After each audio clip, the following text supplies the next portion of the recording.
Hello and welcome back to Blood and Ashes. This is episode 22. I am your host Mo, and I'm joined as always by my eager and excitable friends Vili. Oh, hello. I forgot Surprise! the And Jody. Boysang tot line. Oh, you asked. Oh, can you spell upstaged? Yeah, I can. No. What language was that, Joe? It's good morning in Vietnamese.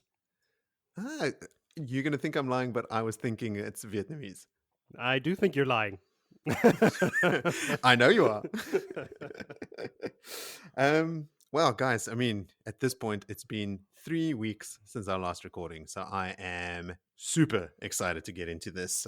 Not specifically about the content, but just to be recording again. I forgot how much I look forward to this.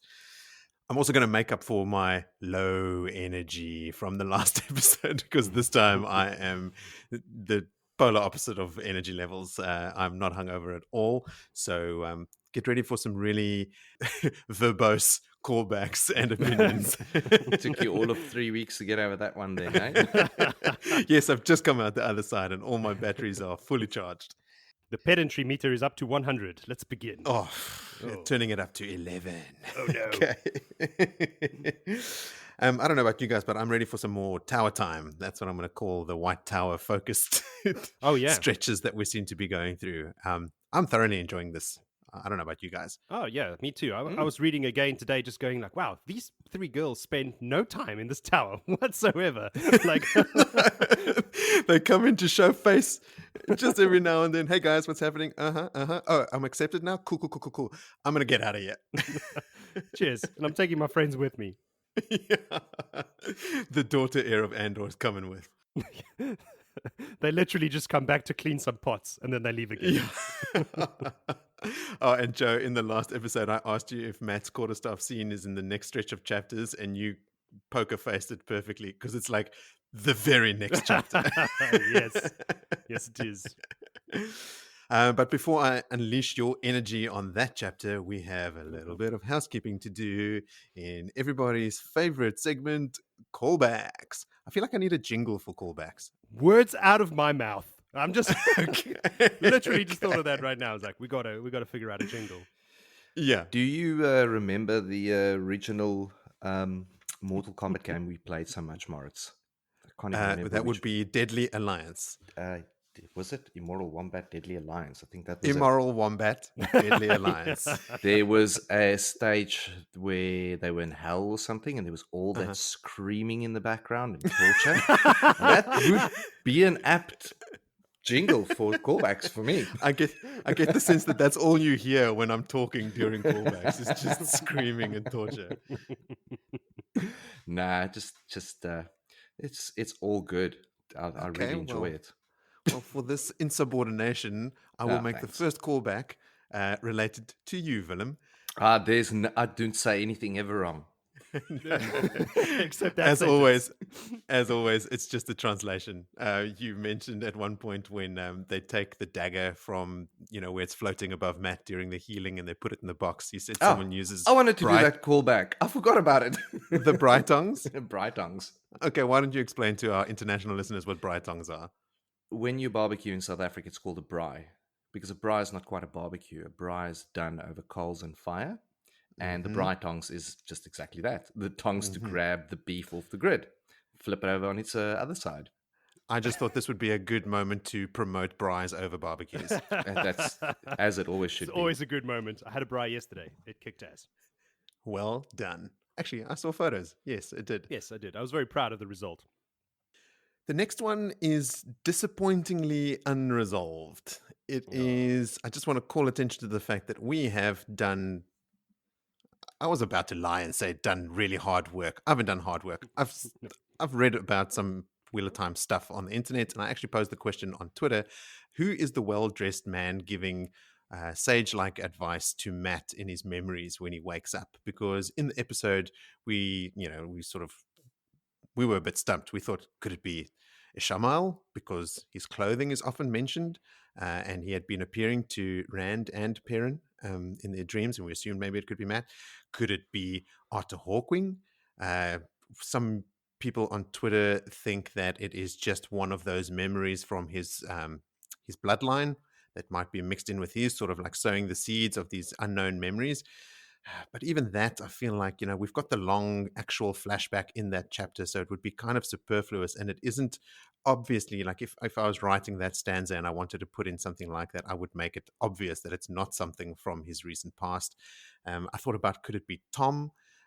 Because, he was giving him sort of like fatherly advice, but he wouldn't be described as well dressed. Like, I mean, he's dressed, probably well dressed, but I mean, underneath that patchwork cloak. Yeah. Exactly. Yeah. So it just seems like there is no definitive answer for that in the broader Wheel of Time community, or where I have found any mention of it in like, even old message boards and stuff. Like I have done a fair bit of work looking around for it, and no one can give me a straight answer. Yeah. It seems that you have done a lot of diving into that and you found no answer. I did some diving into the dark corners of the internet myself, looking for men in red shirts, and I was very disappointed with that what I found. Isn't the term red shirts actually like commonly used to describe characters of the type like that man in red shirt that was killed in Feldara? And it's just like basically cannon fodder, like people that are. Is it a Wheel of Time thing, or was it like a common media? It's a Star Trek thing. Oh. Yes, because all they send down an away party to the planet's surface to go investigate something, and there's always some random actor that's not who's part gonna of the die, who's wearing a red shirt. That's, you can't kill off the main characters, but you can kill off that red shirt guy for sure. Wow, I wonder if Robert Jordan put a guy in a red shirt in there as a reference to Star Trek. Did he have a red shirt, or we just like evolved this on our No, this own? red shirted guy, man. The guy was wearing a red shirt when that grey man shoots at Rand and the Amelin, he hits a red shirt and the guy dies. And no one cares. Reference.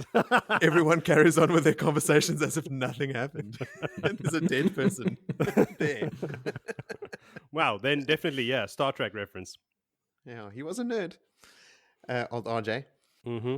Still on Matt's memories, though, there is one question that Jody, you asked that I did find a definitive answer for. You asked in our episode if we ever find out who the general is that Matt is sort of, embodying in that flashback. Oh, yeah. And it seems universally accepted that it was actually King Aemon of Manetheren himself. That's what I also thought during this hiatus we had.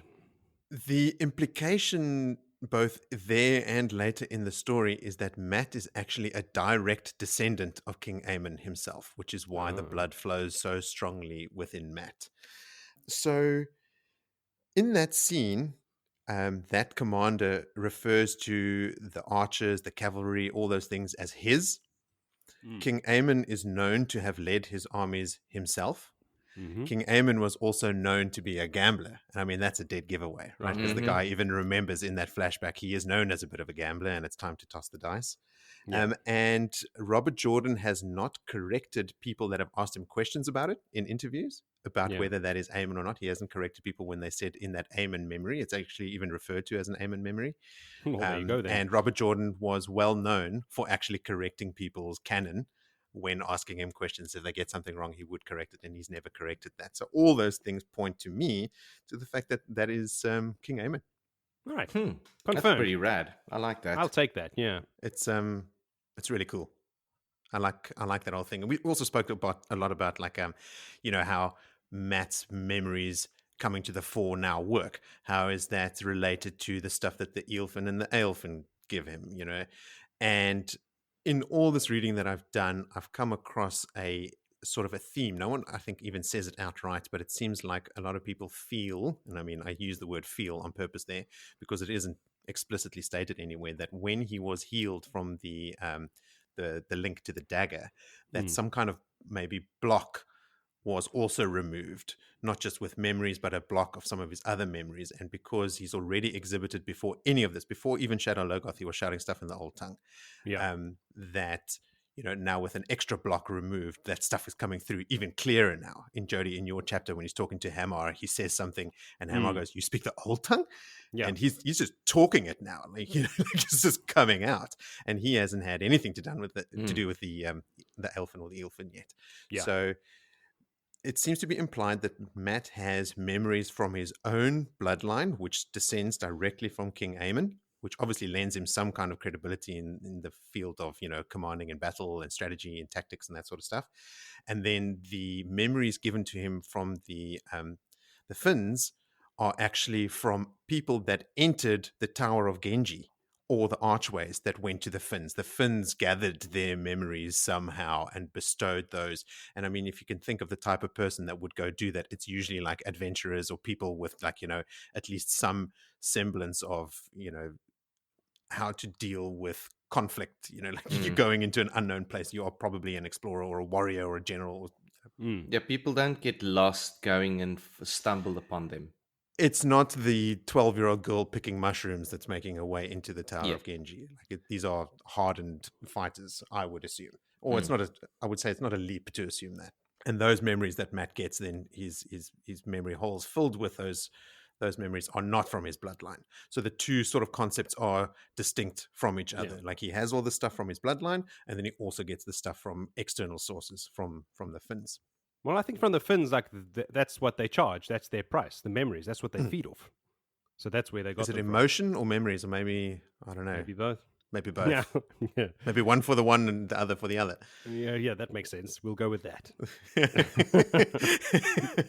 Callbacks, people. Here no! you go. I was trying to avoid You're a doing callback. callbacks on the callbacks now. That's just becoming too meta. Really, it's not our first.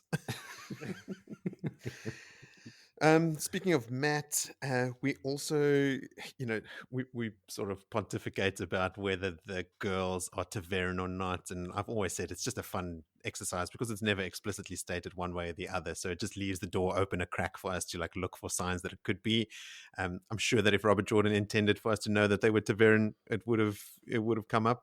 But when we were talking about it, I said that Swan or Loghain never see anything around Matt or Perrin, or if they do, they never say anything. And Adrian wrote in and she said that there is an accepted Nicola that actually has that talent, and she sees a glow around Matt in Saladar. So I remember Nicola. Yes, you will. She features. I mean, she learned, she can do that. She has that talent. She has the talent of foretelling, and she can make Quaindiar. So yeah, she features. Oh, yeah, that's why I remember her. She's not insignificant. Yes. Then we wondered about whether Matt has ever seen Celine. Yes. But I went back, Villy, and I checked those chapters where they saw the woman in the window. It was only Uno that ever saw. So I set myself up there. Yep. We called it out then, and here I am closing that loop. we know that Matt didn't see her there. But, Lanfear appears to both Rand and Perrin in their dreams, and maybe she's appeared to Matt in his dreams as Celine or Lanfear. Who knows? We then thought, okay, well, Matt also seems to recognize her name, or he thinks he should know it. And Rand tells them all about Celine when they meet up in Kehain again. Or Kyrian. Sorry, it's been a while since we were in that city, so I reverted to my old pronunciation. But in Kyrian, Rand tells them everything about that, and they talk about Celine openly. So Matt has definitely heard her name. Then another hot topic of debate: why does Verin not share Corian's notes with Egwene? I know. You do? Tell me, because my very next sentence in my notes is no clear answer. That's the exact same thing Billy was going to say. In this reading now, and the involvement that she had with all of the Terangriel, there is, for me, a lingering and growing suspicion that she was black herself. And that Verin there didn't lie, or just didn't give. And I think that might have been sort of maybe there's something in that, because there's so little known, and we'll learn about it a bit later now in the chapters about those specific Terangriel. That you don't want to go off someone else and go and pry it and find yourself stilled for some whatever reason because you did something with the wrong piece of metal, or wrong piece of wood or stone or whatever they were made of. Yeah, and we also speculated in our last episode that it could be because she was also Black Ajah. Maybe, there was something incriminating in her notes. We know that she broke Tower law by removing any reference of that Terangriel from any of the Tower records. And then like reading these chapters and seeing like, Terangriel last studied by Korean and Nadal or Nadal, and those being, targeted by the Black Ajah members. And Varen, we know, is Black Ajah. Varen is the only one that found her notes and found the Terangriel. Varen's the only one that knows it exists. It's too convenient. And it seems to be generally accepted that Varen is caught between her Black Ajah oaths and her instructions from the Amelin. Now, I'm telling you, those brown sisters, they've got their own oaths that they swear to knowledge that no one knows about. So one day it will come out in a sub book about the adventures of the Brown Ajah. Not very action packed, I would say. No. But she is, oh man, she's fast becoming one of my favorite characters in this whole series all of a sudden. Same, hey? Same. And I mean, okay, on that topic of Varen, we were wondering, so who would task Varen with identifying the Black Ajah members? We had a listener, Richard Jackson, write in on Twitter with a couple points relevant to this question. The first is that Varen undertook studying the Black Ajah herself before becoming Black Ajah, when she was just a normal brown and interested in the Black Ajah. And when she started studying them, she was caught by them. And they threatened her. They said, either you join the Black Ajah or you die. Yes. So Varen could have been already working on that list by herself as a matter of study, as a matter of interest, and not necessarily tasked by anyone. Because I went back and I was trying to figure out, like, who would task her? I mean, the Forsaken are all sort of, they stand a step above the Black Ajah members. Who is controlling the Black Ajah? We know Masana is embedded in the tower, but then when I went and I read up on the history of the Black Ajah, it was actually founded by Ishamahal. He founded the Black Ajah. And the Black Ajah, they have a controlling body called the Supreme Council. And it is a group of 13 sisters, the magic number, 13 sisters in charge of the entire Black Ajah. One of those sisters was Sheriam. Huh. And another thing Richard wrote in about is, don't feel too sorry for Sheriam. She was certainly not coerced into being a Black Ajah member. And then when I read about, okay, look, it's never stated explicitly in the books that Sheriam was on the Supreme Council of the Black Ajah, but it does say that she was a leader among them. And that is the only leadership group that exists. So it's pretty safe to assume that she was on it. I think I was conflating the time that you find out Sheriam is a Black Ajah member is a time when she is routinely being beaten by Halima, who is, I think, was it Agenor? No, Balthamel. I was about to say, or Balthamel. Yeah, no, it was Balthamel. Balthamel came back as a woman because that was the cruel joke. Agenor came back as Tashiva. That's right. Yeah, so don't feel sorry for her at all. I don't. And the chair of the Supreme Council, so the Black Ajah member in charge of the entire Black Ajah is Alviarin, who is the one that becomes, she's the white who becomes Elida's keeper. Keeper, yes. And the one that captures Rand and puts him in the box. And no, I think that was Galena. Wasn't Galena leading that thing? Yeah, she's so many Aes Sedai, yes. There, yes. Excuse me for getting them mixed up. How dare you? Bottom line, don't feel sorry for Sheriam. Roger that. Joe, in one of the chapters in our last episode where Egwene is going through the accepted archers, you mentioned that you think Egwene is under the impression that Elida is going to try and turn Rand instead of just gentling him. I went back and I read that, and there isn't a specific mention of the turning or anything like that. Egwene has a thought like 13 that happens to be the same number as, and then her thought is interrupted. But I was thinking, like, I wonder if Elida would be able to get half men close enough, or a Black sister would be able to get half men close enough to Rand to be able to do that if there are so many warders and Aes Sedai around who can sense shadow spawn, which made me think maybe they can place wards on them to, like shield their shadow spawniness. But it also made me go and read again about like Vili's question, like exactly how does that work? Like why 13 sisters channeling through 13 half men? What does it mean? And apparently it's because of the fact that any channeler of the one power can potentially channel the true power as well. Oh. And that's the weakness that allows them to be turned to the Dark One. And when 13 sisters channel through 13 half-men, it's the true power used to create the half-men that is added to the one power that they are channeling. So they're basically using the half-men as like true power terangrial or ungrial Filters. through which to channel and add true power into the weaves to turn the other channeler that they are trying to turn to the shadow. Ah. That's pretty cool, eh? Like, Yeah, thanks, RJ. That's rad. That's where That's- okay. That's what Rand does with Moradin in the end, in the last book. He uses Does him he as do a that? conduit. Yeah. Hey, spoilers. So this is the first we see of it. Like, this is where Yeah. he gets the idea. This is how he figures it out. All right. Okay. Well, there we go. Billy, block your ears. He No, it's okay. he seals the ball with the true power, which he gets through Moradin. Yes. He channels through Moradin. He That tricks rings a him. bell. Yeah. So this is where we learn about it. This is where he figures it out through this. It through this can process, be studying done. this There's a process. mechanic. Yeah, there's a Yeah. mechanic that facilitates that, which is Huh. super cool. This is like Brandon Sanderson sort of like hemalurgy levels of like, Yeah. thinking about how the mechanics of the magic work. Then I went to read about the significance of 13 channelers. Jody, we spoke about during that healing, how the girls might have felt compelled to join the circle because of the number of sisters that would be channeling. I couldn't find anything like that about like how it would compel you to join, but I think there are actually references in the books later where when they embrace the source, they feel like they do feel compelled, like almost like magnets pulling at each other, like the power wants to join the other power, sort of thing. Yeah, I think a circle is 13, isn't it? It can be much less than that. Or a full circle. I mean, like any two channelers can link.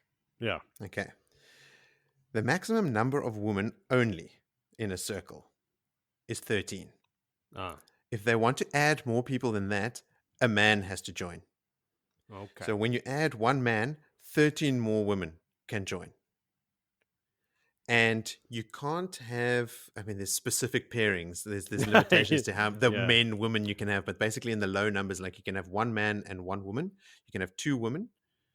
And I think 2 men. I don't know. Doesn't really matter. But there's like these really, really specific restrictions. I wish our listeners could see Billy's face. Billy's just like, I wish what I the couldn't. This is swinging me back to sitting in a science classroom learning about protons and neutrons, the nucleus and electrons. Atomic weights and jumping of it's too much. It's kind of how my eyes go when I start reading about the notation for the power levels of the different sisters. It's like a number and then another number in brackets. Like it'll be a couple episodes down the line before I delve in that, when we really have like who is truly the strongest between Nynaeve and Cadsuane, or like whatever the comparisons might be. But before this podcast has run its course, I will get my head around the power levels. If any of our listeners have a succinct way of explaining it, please do. Please. You can fire that question directly at Moritz. You can give it to him. Yes, yes, you can at me. Then, Villy, I will apologize to you. That sounds right. Actually, I should apologize to both of you. I'm involved too. Yip, yip. I was extremely dismissive of Alana being interested in Rand and using the excuse of, sharing Egwene's punishment in the kitchens to ingratiate herself with Egwene to get closer to Rand. Because I was saying, Alana has got no idea who Rand is. But that's not true. She does have an idea of who Rand is, because Alana was in Faldara when the Amyrlin came down to visit. And she saw the ruckus that Rand caused in the women's quarters. She knows that Rand had an audience with the Amyrlin seat, like he is this sort of mysterious lord. So her interest could definitely have been piqued. So I take back what I said. Alana could very much be angling to get closer to Rand because she might have found him interesting back then. I mean, she's a green after all. And he does have wonderfully turned down calves. He sure does. Ooh, those calves. Whatever does that mean? He crosses a courtyard like a cat. So yes, Alana definitely knows who Rand is. Jody, we were talking about like how, some of the later books, despite being boring, might have a really climactic ending. And we were talking about which are the books in which they cleanse the source and they use the bowl of winds. And we were sort of thinking, what is the end of book 10? This is a long-winded way of saying the end of book 10 is Egwene getting caught and going into the tower. It is an anticlimax. Book 10 is probably my least favorite of all the books, so that's going to be a real interesting read. Put a pin in that. We're probably going to get there and we're going to go like, oh, there's all this missing things that we didn't read, that we didn't know. Yes. That's what I'm hoping for. That's how I'm encouraging myself through the slog. As we keep saying, we're gonna really try. We're gonna give this thing its best chance ever of being super interesting, and hopefully all this discussing and theorizing will help. Jody, you took note of Beldine's name because you want to take note of who the Aes Sedai are and try and remember their names. I'd already forgotten about her. She does play a role later. Egwene had not met her before going into the Archers, so there she met an actual person for the first time in the Archers. She seems to be well liked generally. She is a green, as we saw in the Archers, but she actually sides with the Tower during the split. I don't hold any grudges against the sisters who stayed with the Tower. Yeah, you got to make a choice. No, me neither. Yeah, me neither. Nor does Egwene. So, who are we? Okay. Did you guys have any callbacks you wanted to discuss? No, that's it. Wait, now that I think about it, no. Still no. Okay, so let's get to it. Last time, I've got in brackets here, previously on Blood and Ashes. We left off with Egwene having just become accepted and joined Elaine in Nynaeve's room for a nice cathartic cry in Nynaeve's lap. That was the last chapter that we read, but just before that, we had also read about Matt being visited by Lanfear and Swan while resting up after his healing. But the very last chapter was Egwene is now accepted, which takes us into chapter 24 called Scouting and Discoveries. This one is for you on a silver platter, Jody. Why, thank you. I appreciate the platter. I'm going to need that back. Nope, you gave it to me. It's too late. So we join Matt. He wakes up in Tarvalon, the sun streaming on his face. He still has no plan on how he's going to get out of there because he passed out early the night before because the poor guy is stuffed. Food coma. Yeah, food coma. Totally. Some serving women enter and bring him another huge tray of food. And they'll comment on how good he's looking, and he looks much, much better. And I always wondered, as he opens his eyes, they enter the room. How this has happened before many times. Do they just know? Is there a ward on his room? Are they waiting outside? Previously, in the last thing, when he wakes up, the tray is still there. There's still condensation on the jug. The meat is still hot. It was just put there right before he wakes up. I don't know. I may be just... That makes for a good story. Don't put a pin in that. There's someone hiding in the cupboard. Yeah, just waiting. He's waking up. Quick. Or the door's just always open when he's asleep. Well, look, no one knocks. They just walk in on him all the time. Yeah. So anyway, they leave the food there for him, and he gets up, to go and just check himself out in the mirror. When they leave, he just decides, he's going to get dressed. He's going to go exploring. Hence the chapter title, Scouting and Discoveries. And he obviously gets dressed, takes his dice cups, and then he realizes, oh shit, he is hungry. So he chows again everything on that serving tray. And after that, he heads into the city with his 2 dice cups because he realizes, look, he's going to have to get some money at some point if he's going to be able to get out of here and go traveling again. And it's pretty hard to find your way out of the tower, it would seem. Lots of twists and turns and passages and courtyards. But anyway, once he's outside, he starts asking around for the bridge guard because he needs to chat to some guys and figure out how he's going to get out of the city and what things are looking on the outside. And he finds them just outside their barracks, oiling their swords and whatnot, doing whatever these guys are doing. They're between shifts, I imagine, and starts asking about what's going on outside the city and at the bridge gates and all those kind of things. But they already know who he is, so the jig is up. They have been informed about this guy to not let him pass. So the Aes Sedai are way ahead of him. But apparently the White Cloaks have surrounded the city. They're not hassling anybody in particular. They're just, flexing their muscles, letting their presence be felt around the city. And I wonder, I don't remember what happens later on about this, but I'm sure there's going to be some conflict there. So they seem like these bridge guards, at least they seem like a bunch of decent guys, but of course their loyalty is to the tower, so Matt just leaves it. He's not going to get anything from them, and they're not going to change their minds because he grins at them. No. So anyway, he on his way out to the next scouting mission, he on one of the paths he bumps into Elsie. Not physically. Yes, not physically. Who is Lanfear in disguise. He's so happy to see her, but she is not so happy to see him. She recognizes him, of course, knows who he is. He can't figure out why she's so mean, but he figures, well, she's studying to be an Aes Sedai, so that's probably what happens to women who become Aes Sedai. Why over that in that bit is she so? I mean, okay, we know she's Lanfear. Yes. And I don't understand the distance thing that yes. is being kept. Like, does she have weak magic making her look like Elsie so that she can? If she Well, gets it's just an touched, illusion. Yeah. She's not shape-shifting. It's the weave that they use is an optical illusion. So if you got too close to it, I think they even mention it in later books, like when the girls start using it, when people start actually disguising their look, that you can't make physical contact with it because it'll break the illusion. So she's keeping her distance from him because she doesn't want to be found out. Okay, so she didn't drink like a pumpkin potion like in Harry Potter that stole the hair of Elsie and then chucked it in some brew. She hasn't shapeshifted. She's got this. It's like why do I want to call it a mask of mirrors or something? Something like that. Yeah, that sounds familiar. From some other fantasy property. Probably. Vili, that was the next sentence in my notes. Was she's social distancing. Maybe he has COVID. Who knows? That's why I said when he bumps into her, he doesn't bump into her physically. Yeah. Because she's making a big point of keeping her physical distance from him. Yeah, because he even mentions like massively there that so. Like the pathway is massive. Yeah, like there's plenty of space for her to pass, but she still makes him get out of the way. And he's like, well, that's weird. Okay. Yeah. Because of the illusion, of course. Right.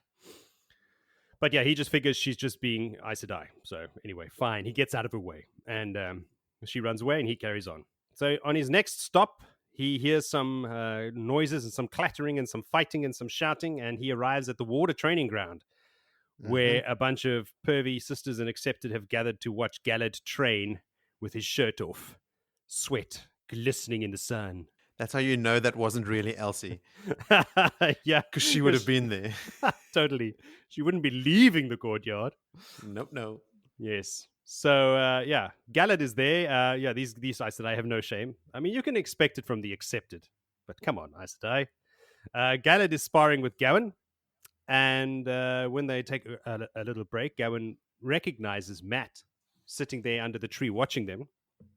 So, whispers to his brother, and they head over to have a chat with him. And they ask him if he has come to learn the sword.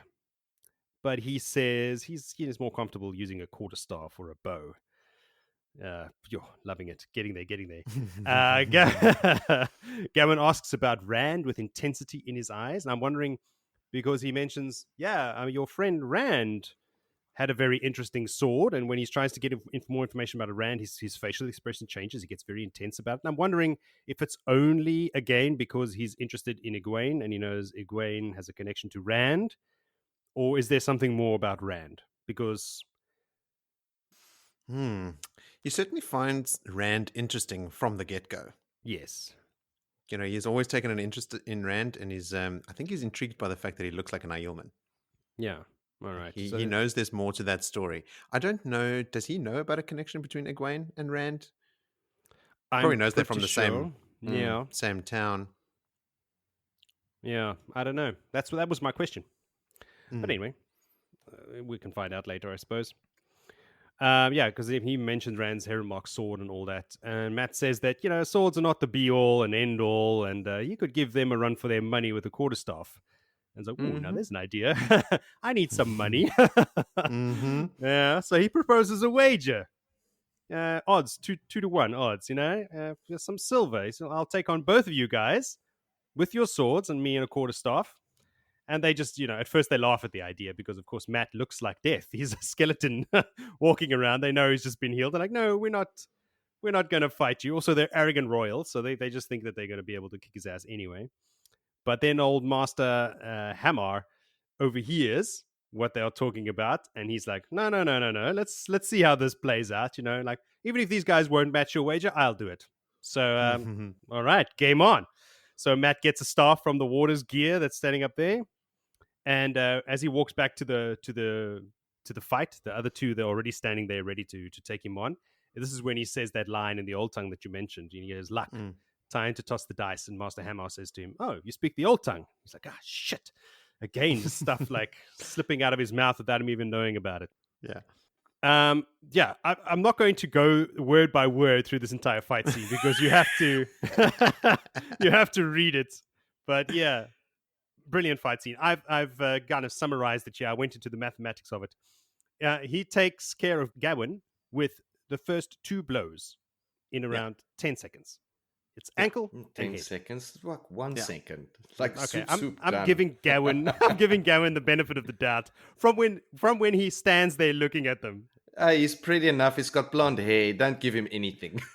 All right, so 2 seconds. I mean, the first Gawain comes at him. He takes ankle and the side of the head. That's it. Gawain is out of the game. He smashes him in the head. Yes. Like he's bleeding. But he compares it to like he was worried for a split second, and then he's like, "Yeah, I've fallen off fences harder than that. She'll be right. He'll be fine. Yeah. Yeah, she'll be right, mate." Matt. He's fine.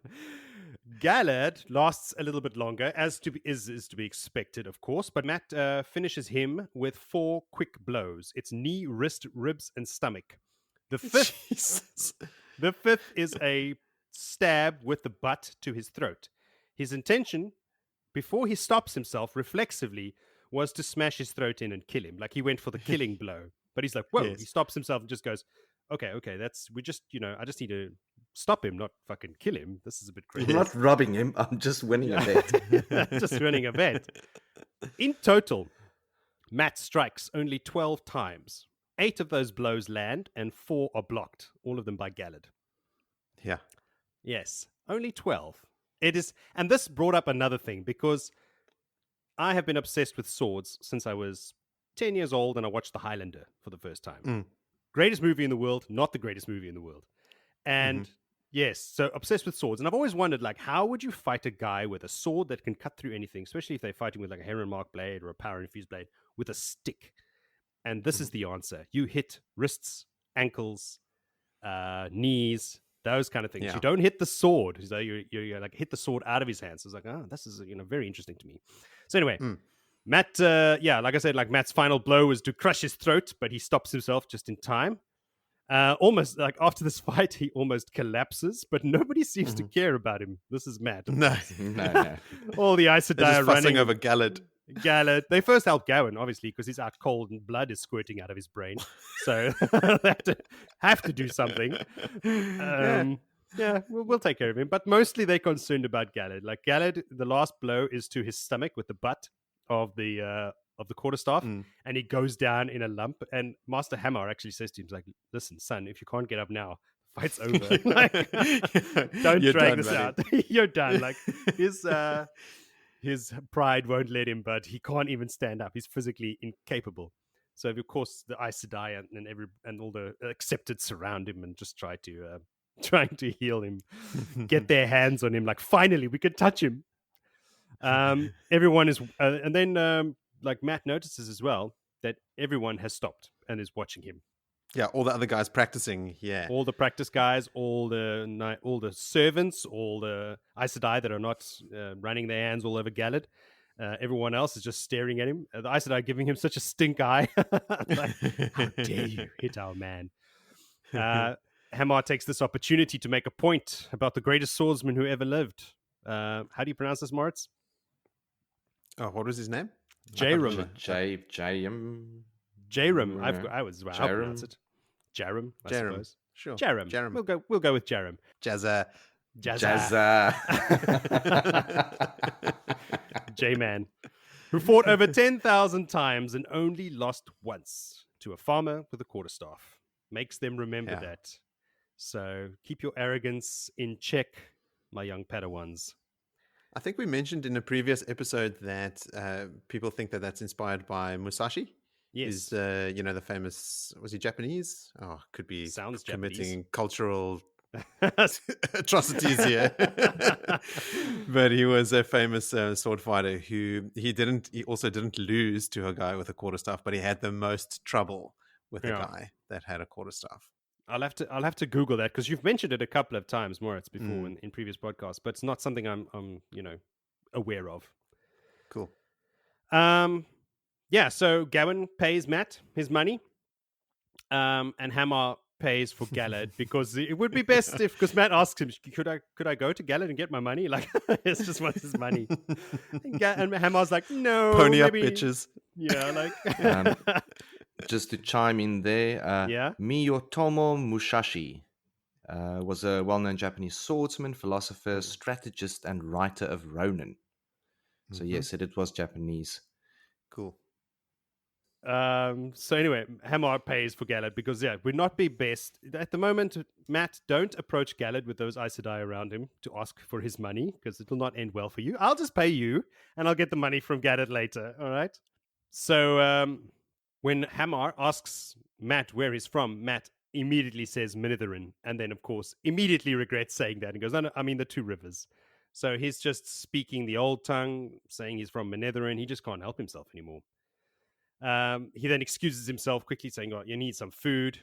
One of the greatest lines that from this entire chapter is how to describe Matt's hunger. It's earlier in the chapter. It's like, hunger gnawed at Matt as if he had swallowed weasels. I love that line. But anyway, he keeps the staff, the quarterstaff, because if he lets go of it, he'll just collapse. And he heads back to the tower, just barely able to stand, let alone walk. And that's where we leave him off, going back to the tower to get something else to eat. And that's what makes this chapter so impressive, is the fact that Matt is actually still severely compromised. Like Exactly. he is so handicapped by his fragile state. When he gets up off the ground, when Hamar has said, "I'll pay for you," he's like, "Oh, hang on. Are you sure you want to do this? Now that I see you trying to stand up, you don't look so hot." Yeah. And Matt, stubborn gambler. There's even a moment when he grabs the quarterstaff and he turns around, his knees buckle, like just before he's about to fight. Like he's in no state, and yet 12 blows. He only strikes 12 times. If he had been well, 3 strikes max. Probably. Yeah. Is one of those blows like, is he holding, I imagined at one point him holding the quarterstaff like right at the bottom with both hands and using the full length of it to hit Gawain, I think specifically in the ankle or something like that. Like he spins in a wide arc and he's got like, so the leverage of the full quarterstaff smashing into Gawain's ankle. And the way and then it's it bounces described, off and he spins the other way. That's it. That's the one I was about to say right now. The way it's described in the book, like when he hits Gallad in the ribs, he lets the quarterstaff bounce off his ribs to facilitate the spin that he's going to do next. And that's that reflection or that deflection off Gallad's ribs is what carries the weight into Gawain's head and knocks him unconscious. You get so much more detail in this specific fight than you do from any sword fight. Yeah. Because Robert Jordan is only using the names of the sword forms when he's describing the fights. Like you glean so little. And here it's like, this is what he's doing with the quarterstaff. And this is the part of his body he's hitting. Like, with Turak, we didn't know whether he was cut in half or decapitated or like his hand was cut we off. settled that. He was sliced in half. Well, when we read it, we didn't understand what happened. But yeah. I want to draw attention back to that first blow on Gawain's ankles. And we're talking about a 2-inch thick, probably a maple stick. We have all been bowled on the ankles with a cricket ball. Yes. I know that pain. It's I don't even want to know what it feels like to be smacked on the ankle bone with the stick like that. That fight scene as well, when he goes for the ankle and then the ribs and then hits Gawain on the head. And the next one, when he spins around again, is he hits Gallad on the wrist and knocks the sword out of his hand. And there's even a note there that says like he rolled and tucked and picked up the sword as if he didn't feel the pain in his wrist. But damn, you would have felt that, man. Yes. So props to Gallad there for keeping a poker face. Hey, he's a fantastic swordsman. I mean, he is real good. Real good. So he couldn't fall like his brother. Shame, poor Gawain. Shame, the little brother. Oh, yeah. Look, compared to Gallad, Gawain is the inferior swordsman, but Gawain is also no slouch. Now, I'm setting myself up for another callback here, but doesn't Gawain kill Hamar on the way out of the tower when the younglings escape? Dude, you're asking the wrong people. But yes, callbacks. Yeah, it was either him or one of his younglings. I have The forgotten younglings. about the younglings completely. Thanks for reminding me. There's that band. That's what we're doing here. As we said on here before, Galad, he kills Eamon Volder, Mm, who is a legit Blade Master. yeah. Yes, not one of these Sean Chan pretend Blade Masters. No, exactly. We all have had tremendous excitement about this chapter coming, and it's one of the chapters that I would never forget because it is just so bloody good. It's fantastic. It did not disappoint. I left this chapter with the same sort of sense of like, yes, Matt. It's also so great. Like, we're finally getting the Matt that we know, and we're like 2.5 books in, and now finally there's our Matt. There he is, not emo Matt. Yes. No, it's great, man.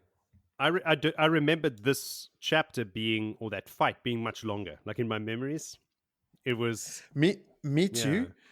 But it's epic that it was actually so short. Like, he just sorts them out and limps off with his new money.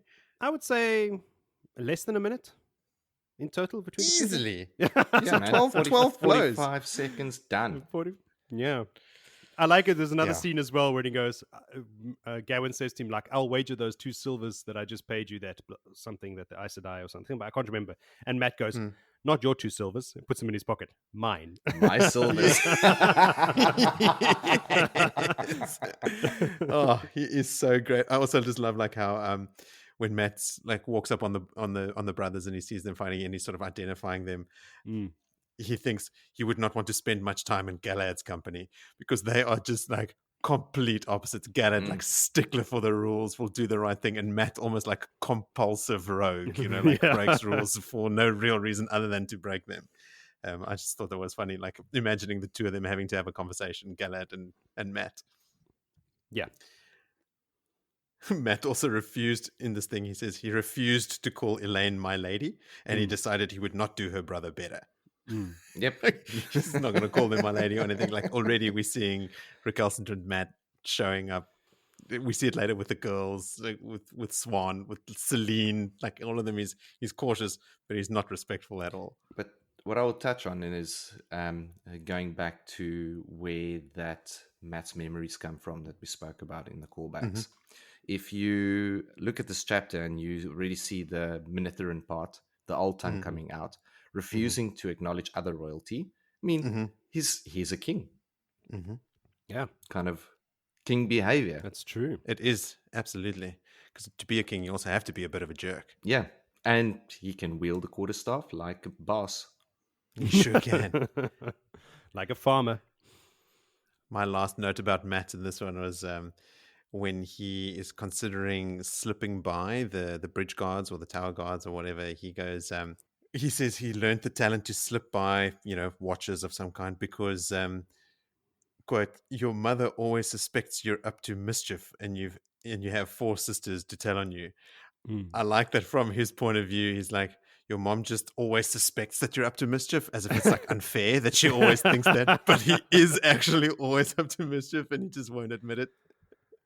Yes. Slight correction. I do believe it's 2 sisters. He doesn't have 4 sisters. No. Callbacks. Now Jody's being pedantic. But yes. Let us consult the scripture. When your mother always suspected you were up to some mischief and you had 4 sisters to tell on you. Oh, shit. My apologies. Don't try and out-pedant the pedants. Sorry. No, but do This is the last time it'll happen. I promise. Okay, so anything else about Matt and how just absolutely fantastically great he is? No, Matt is epic. End of story. Where does all the food go?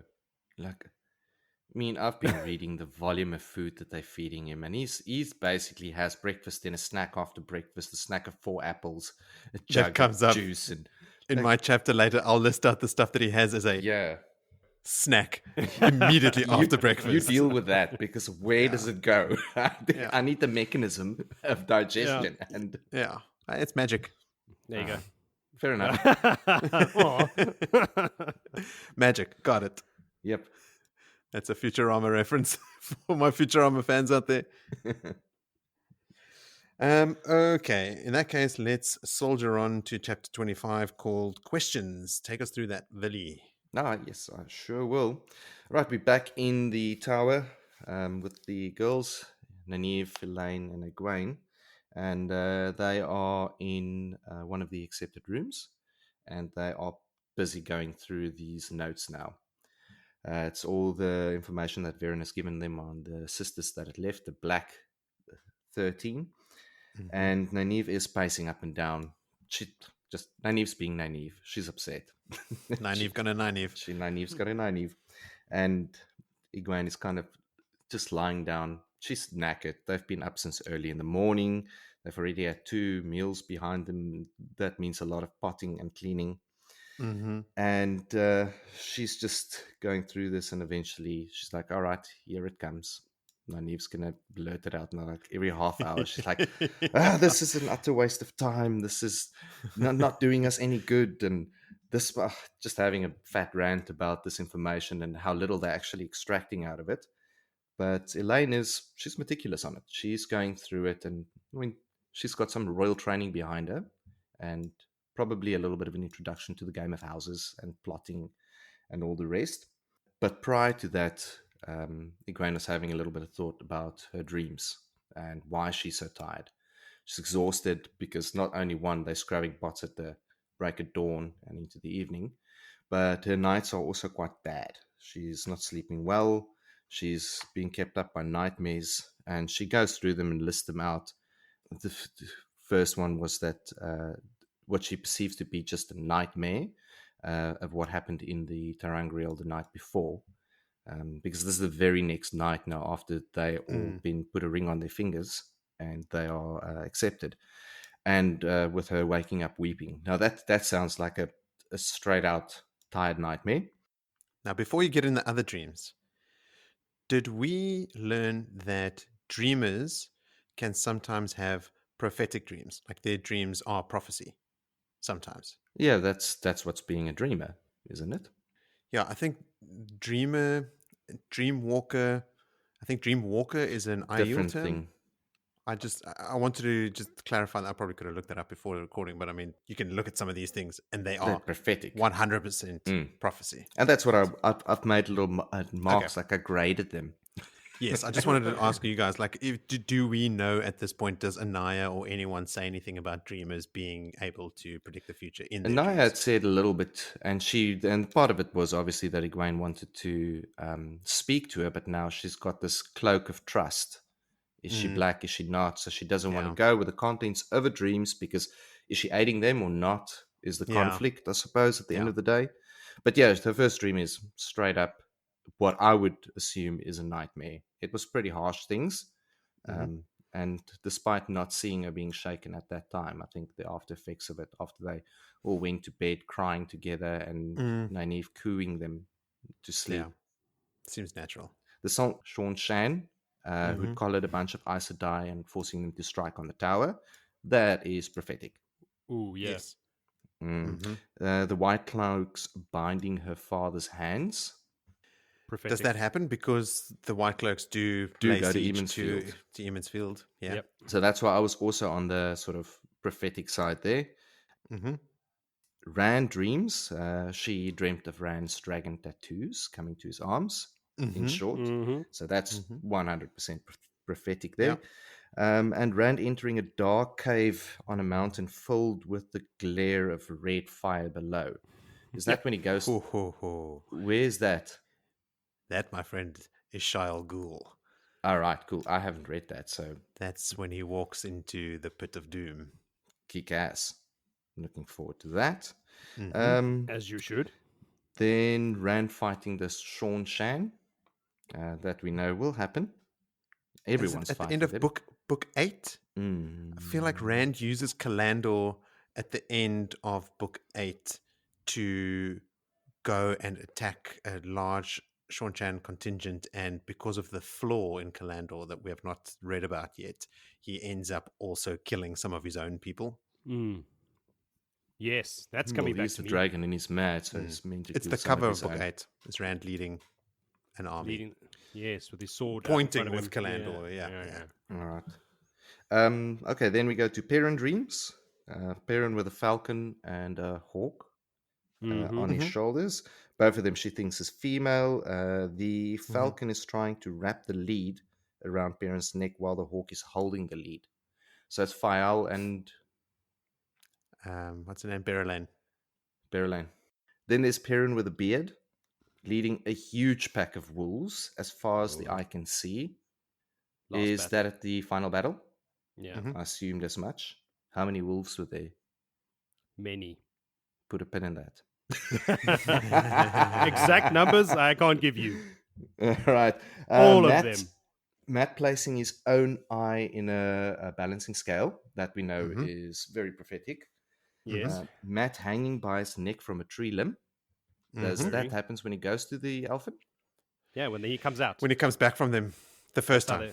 That's how they find him. When they go through the doorway in Ruidian, I think it is, or somewhere. Is it in Ruidian or is it in Tyr? They find a doorway.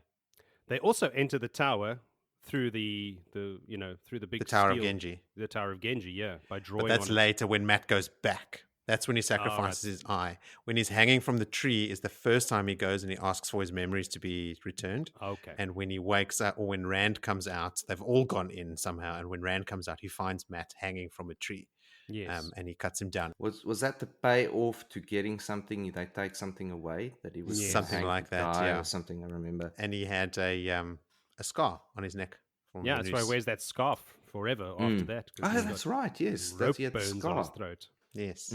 Hectic, bro. We've got Matt and the Shanshan that she dismissed as a nightmare, but no, not really. Nope. And then Matt speaking in the old tongue. That's just common that happened days 5 minutes ago. But yes, so all of this is keeping her very tired, and she's got no one really to speak about it, so there's no clarity. And she thinks that, it's now time to get onto these streams. In the meantime, while all this is going, Elaine is still going through all the documents, and Anif is still arguing with her. It's a waste of time, and she's pissed off because they can't pick anything. It's not like they got a letter said, this girl is a dark one, that one is a black. It's kind of just like the names that get listed of who all these sisters are. And I think there's only 6 that we know out of them that I've got names of. All right, but basically 13 sisters, 1 from the Red Ajah, 2 from either Ajah, and they are so scattered of their origins, age, nationality, the whole lot. There's nothing that ties them together. And then Eve is continuously asking, like, what does this tell us? What does this tell us? This tells us nothing. Yes. And Elaine's like, no, this tells us everything. It tells us that they have so many that they can basically choose a pattern so that we are confused. That's like a beautiful little bit there that she's obviously with a royal background. I thought that was genius. Yeah. Yes. Well done, Elaine. Absolutely. And now we're privy to the information that basically, what is it? 30% of the tower is part of the Black Ajah. So, I mean, Nynaeva's upset. She's going, oh, I was hoping that Leandra took all of them with her. That's 13. There's another 190 odd. Yeah. And they keep checking on you, by the way, the whole time. Yeah. Yeah. But yeah, that's basically the affirmation is that there is still so many of them in the tower. Like that, this is confirmed, and that makes their life even so much harder that they can't in any way trust anyone. Then they hopped onto the details around the missing terangrials. The fluted black rod is really the one that stands out. The others are, despite their shape and properties and qualities that made of, nothing is known about them, as by Korean, whatever the name is, something that I will mispronounce anyway. But the fluted black rod, which is a pace in length, and I'm going to take that as a literal pace. Yes, of course. About. Yep. That makes balefire. and Yes, they still don't noteworthy. know what balefire is. They're Oh. relieved. They're relieved that Finally, we know what this one does. It does something called balefire, but whew, what what a is that? relief. Fire that makes food? I don't know. Except for the big ass caps. One of the few. You don't see caps, all caps, often in the book. You But don't. danger. This is like, watch out. Yeah. Yeah, so they talked about the terangriel, and at that time, Egwene decides, okay, this is it. She pulls up her sleeves all the fast she can get it, sticks her hand up the chimney, and pulls out a sock or a stocking, and in there is the stone ring, shimmering terangriel that she was given by Varen, and she makes a call like, we're going to find answers with this. This is a key. This is one of the other things that is continuously standing out. This woman that continuously had her name attached to all of these terangriel had removed this terangriel from the list. Like, this is something important. It's going to give us something. So she decides, this is it. Tonight we're doing this. I'm going to go to sleep with this on. You're going to babysit me. And Nynaeve obviously don't want to. She was like, no, maybe she should go. And I do like this. The two girls have just literally got that ring on, and they sort of like now at the point where they, like, if a engaged girl at a guy at a bar flicking that ring. Sort of, no. This is all of a sudden, Nynaeve has got people putting a sort of, no, we're on the same level now, wisdom. Because you're no longer the wisdom of Emansfield, and we are all accepted. Yeah. And besides, you can't channel when there's shit anyway unless you're angry. Yeah. Who says you can get angry in a dream? So they're giving it back to her. They don't even know if they can channel in the dream. Yeah, it's like all of this is a straight up guess.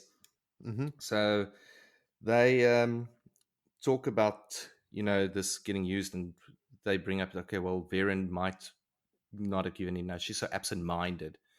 And Elaine then likens it to when she had to take a coat out to Varen in one instance when they were in the tower, but she didn't even realize she's sitting out in the rain. It's like pouring rain. Or she is so into it. It's like she's playing everyone. But I think the girls are already seeing like there's so much more in Varen. There's something else. Like she's turned on. She knows what's happening. After all of that has been sort of wrapped up, they decided on that. Egwene becomes aware that there's a novice standing in the room.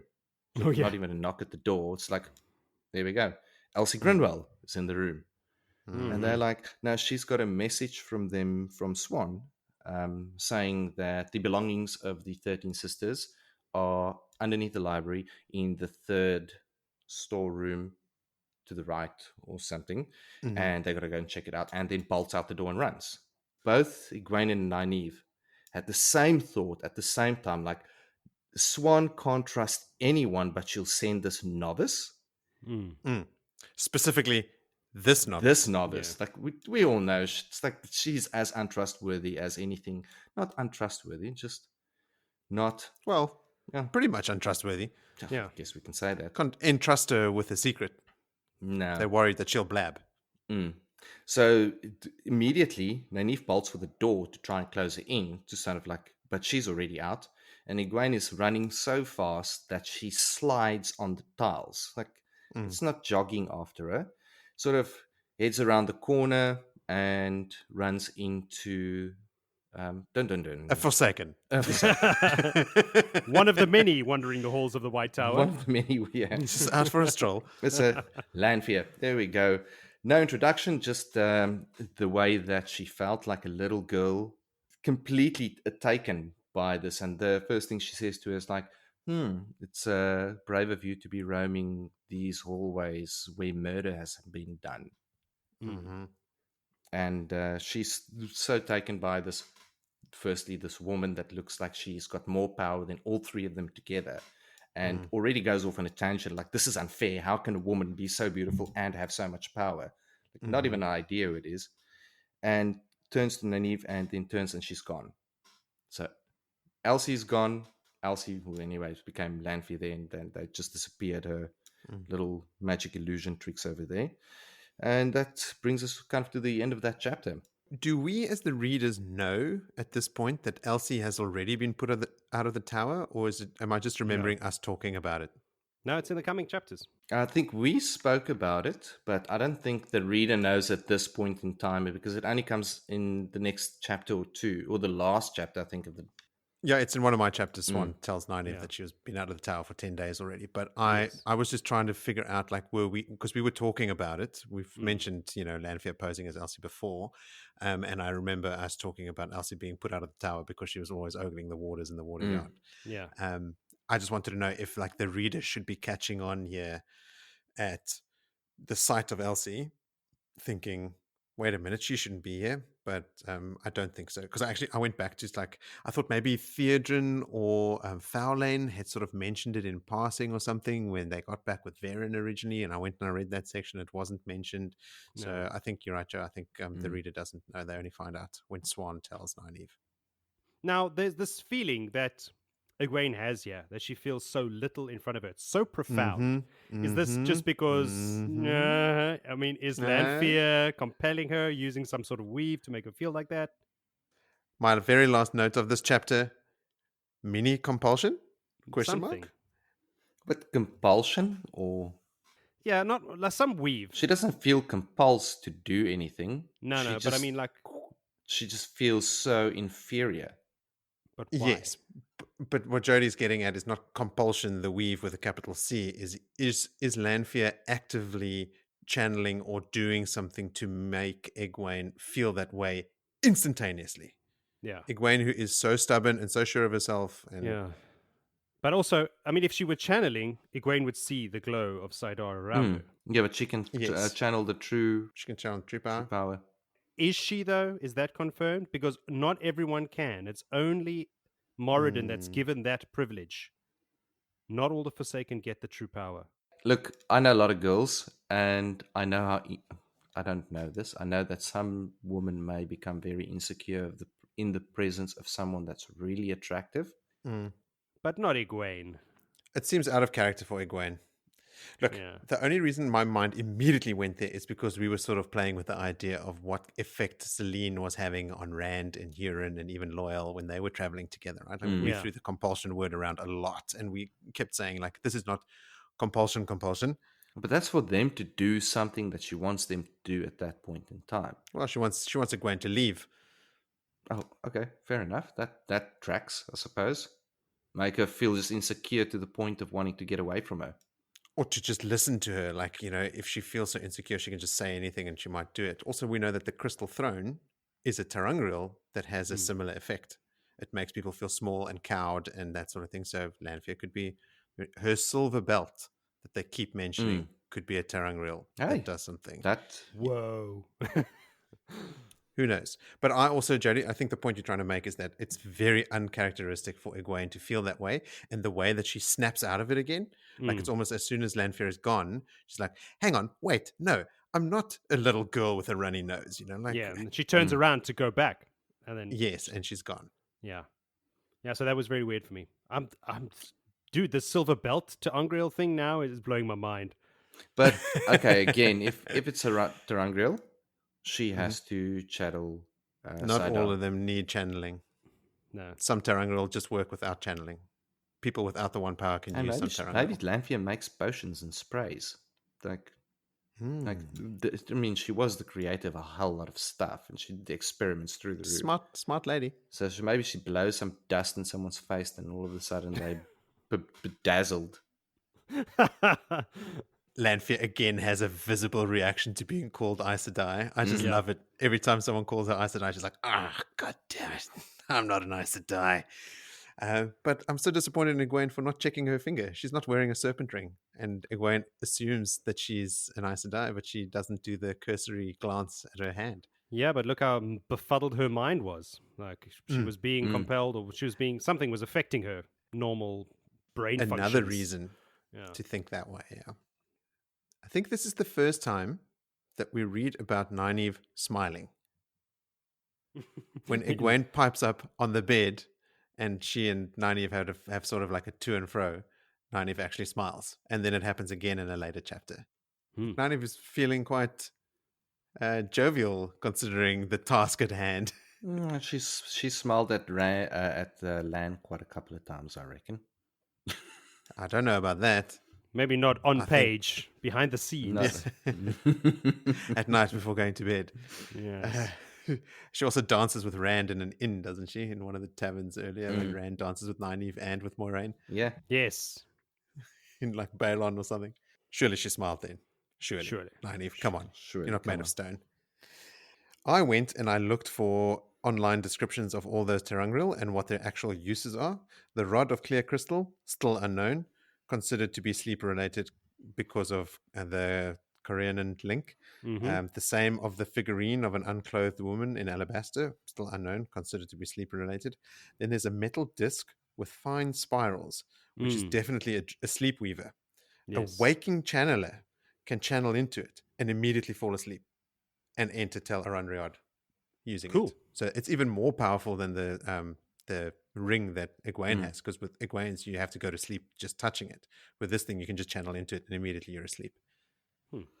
So that's their game, to get into the Mhm. world of dreams. I mean, all Yes. signs point that way. Mm. I like the fact that they are super suspicious of everyone now. Alana is a suspect of being Black Ajah because of her strange request. So Egwene has taken note of it. Varen is a subject for not mentioning that the stolen Ungreal were all studied by Koreanen. So the girls have made that signposted link, like duh. But they also straight up say Varen has just left out too much to be trusted. So they're already mistrustful of Varen, which I said in my notes. Good instincts. Yes. Nynaeve's got some killer instincts most of the time. She does. All right, then. Chapter 26 is called Behind a Lock. Egwene walks back to the doors that she had dismissed previously, looking for this woman that has disappeared. She checks them and she finds that they are empty, just a couple of mouse tracks as she had expected. And at that point, when she's sticking her head out of one of the doors again, Nynaeve and Elaine come walking down the corridor. Elaine jokes that she would have chased as well if she thought that Egwene couldn't chase down Elsie Grinwell.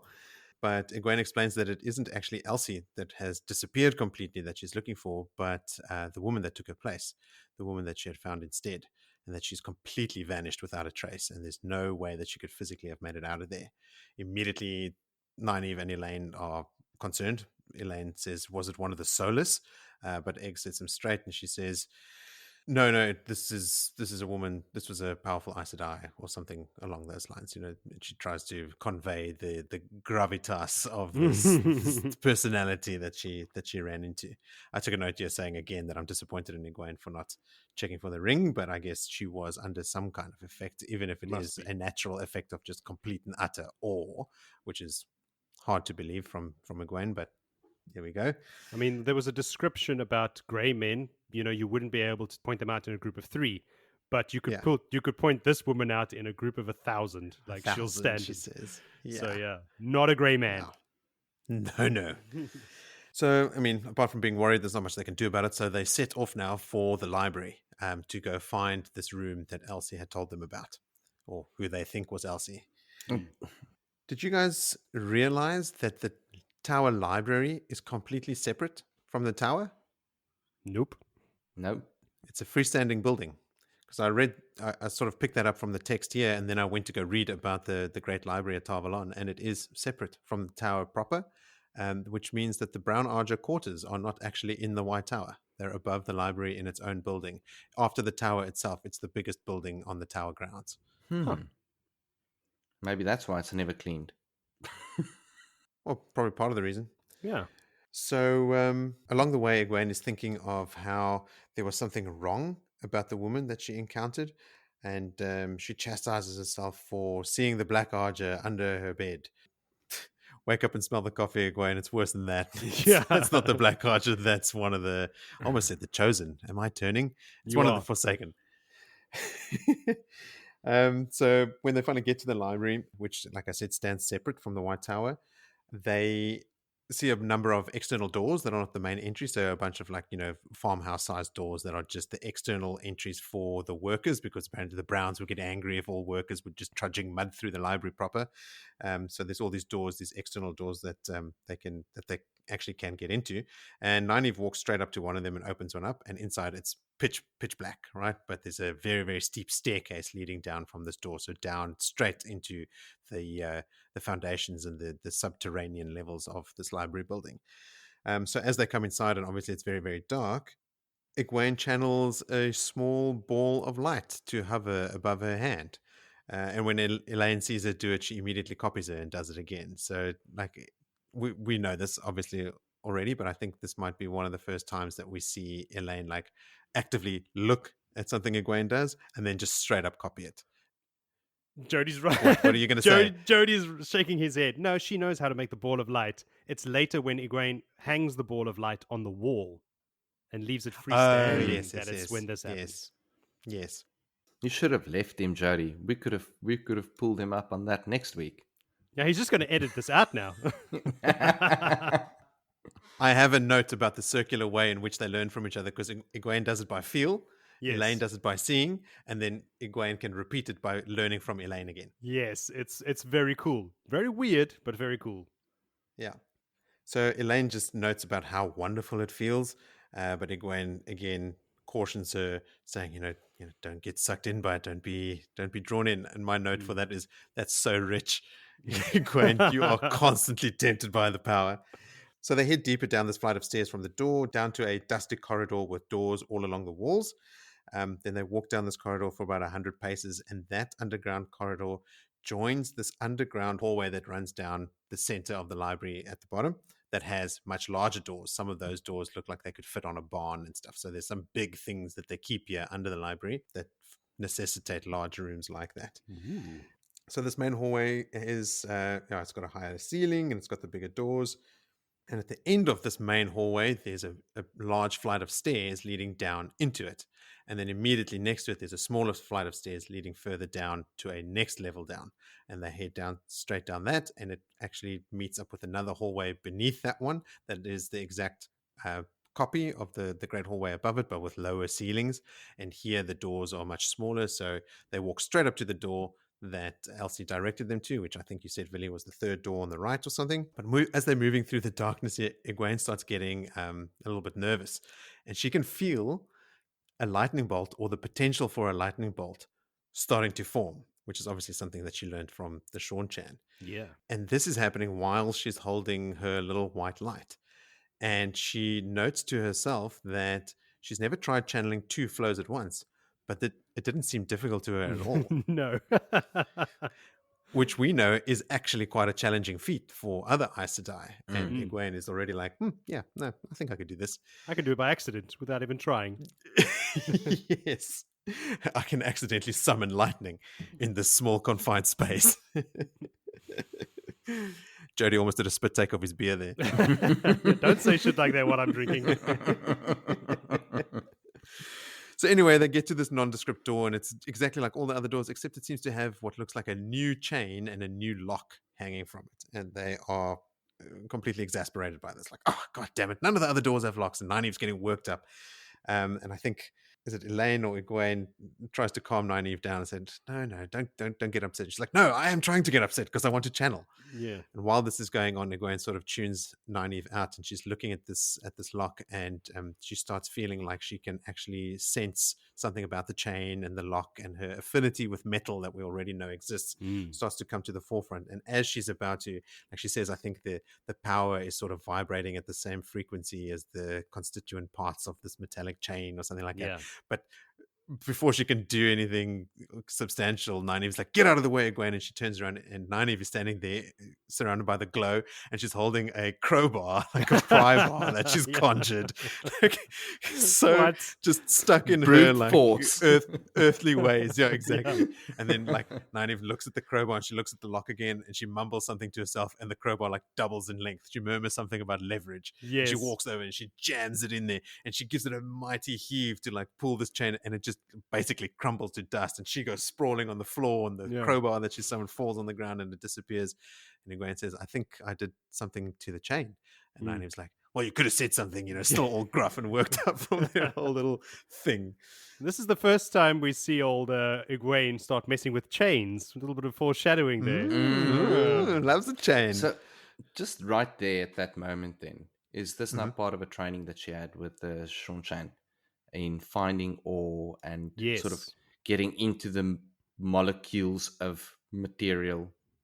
She didn't have training in it, but they found out that she has a talent for or an affinity for metal, which is Mm, traditionally an earth weave, Mm. which is not something many women are strong in. mm, So Egwene has this thing that no one has been able to really teach her because not a lot of people have it.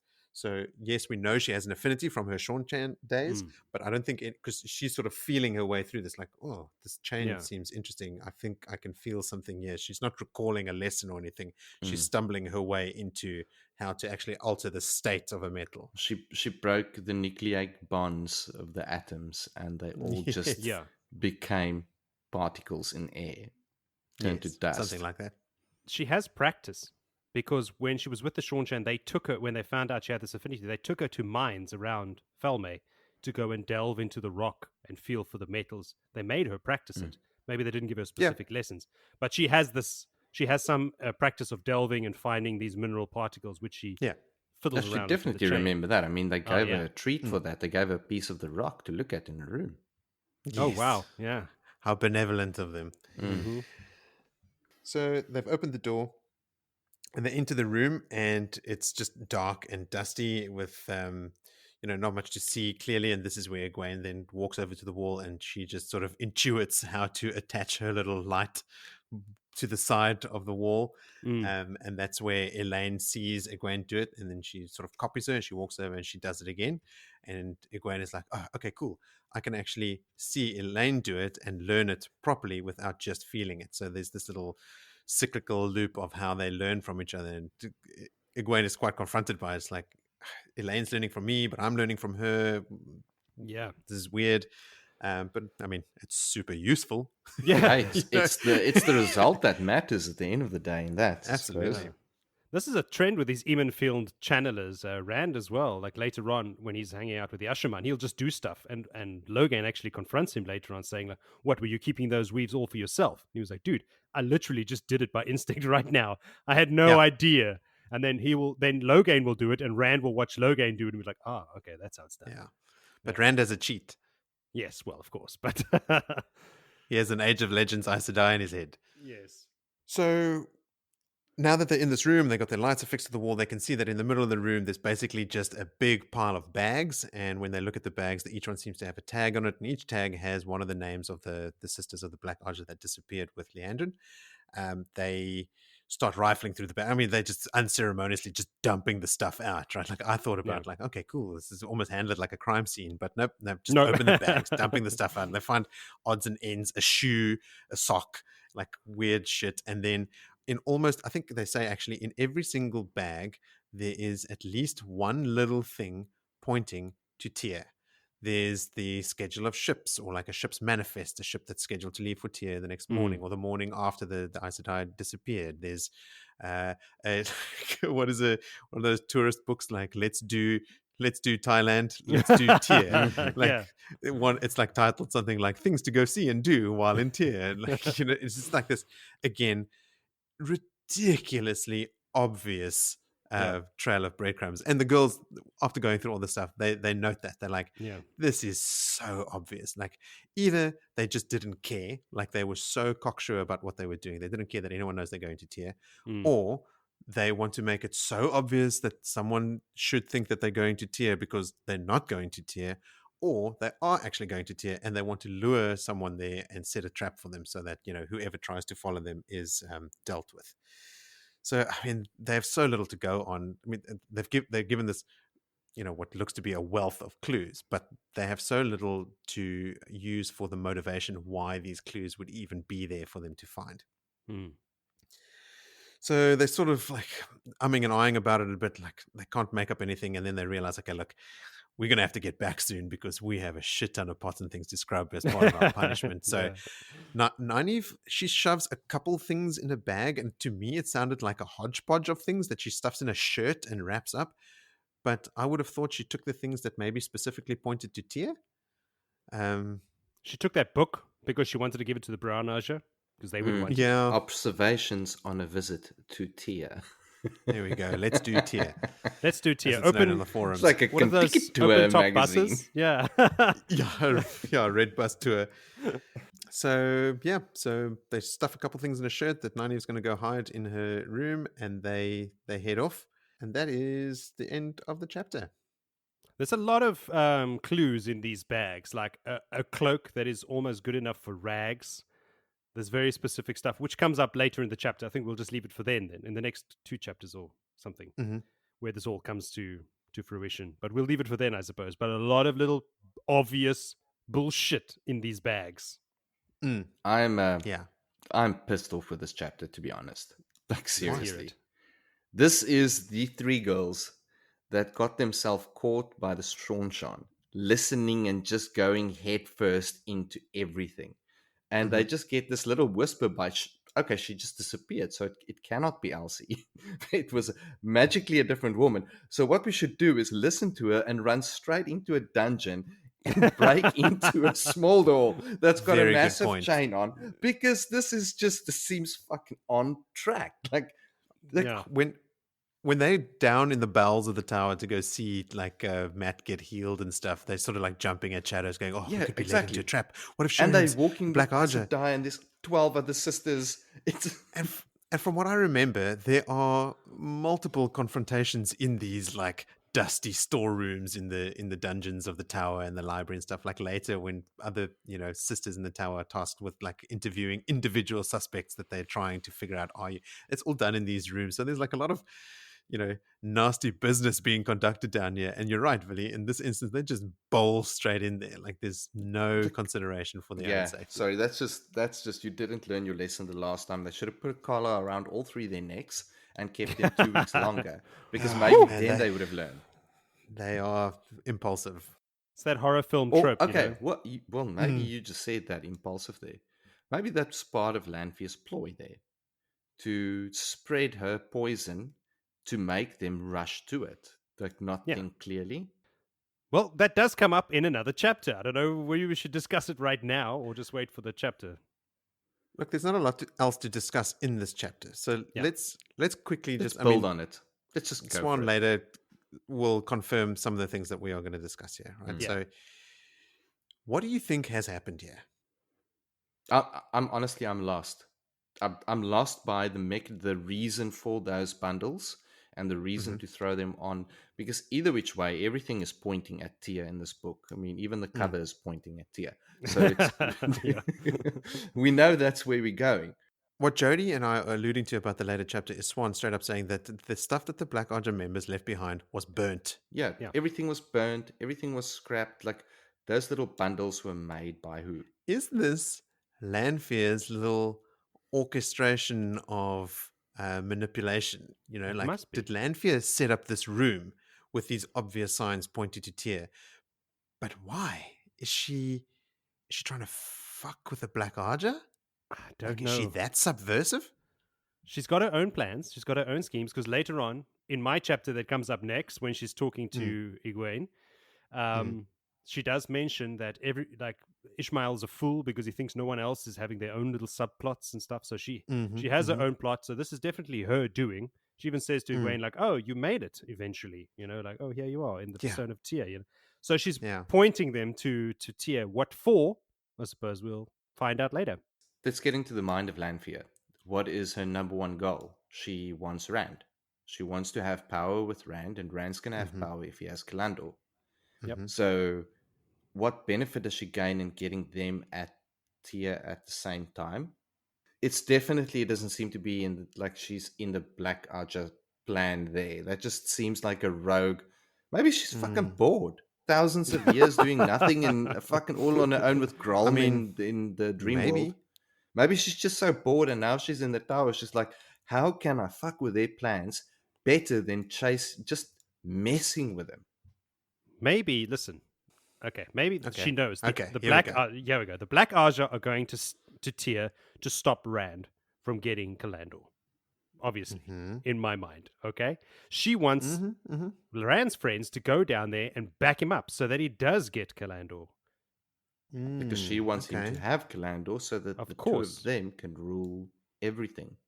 And Exactly. with Galando in his hand, he can flatten the world. Exactly. Okay. So that actually I'm works. picking up what you're putting down.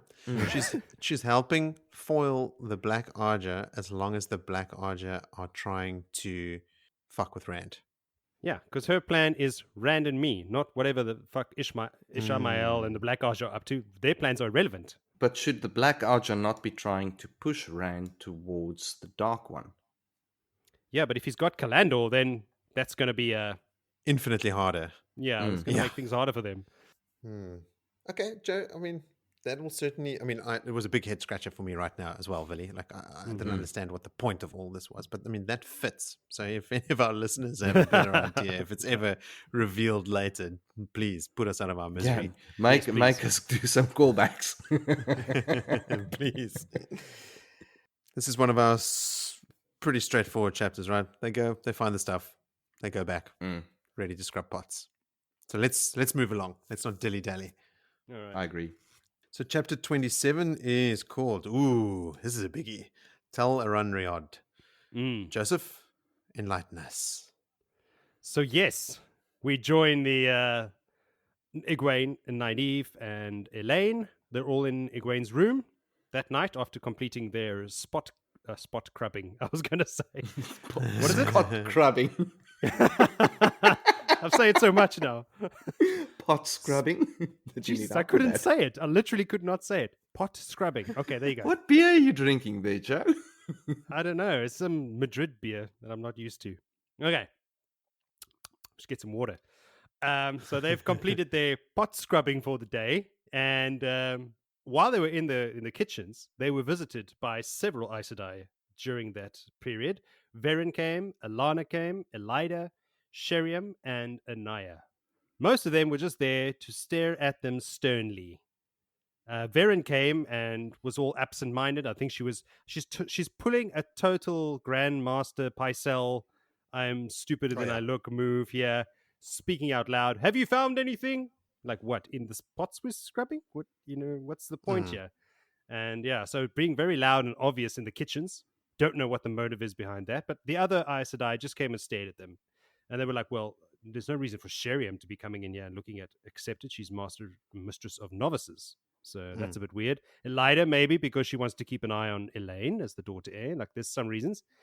Alana. You forgot to say, ugh. Ugh, sorry. Elida, ugh. Elida, ugh. And, maybe Alana is there because she's still trying to, ingratiate herself with Egwene. Anaya? Anyone? Anyone want to take this? She's a blue, right? She's a blue. And she wanted a snack. She's she was there for some tarts.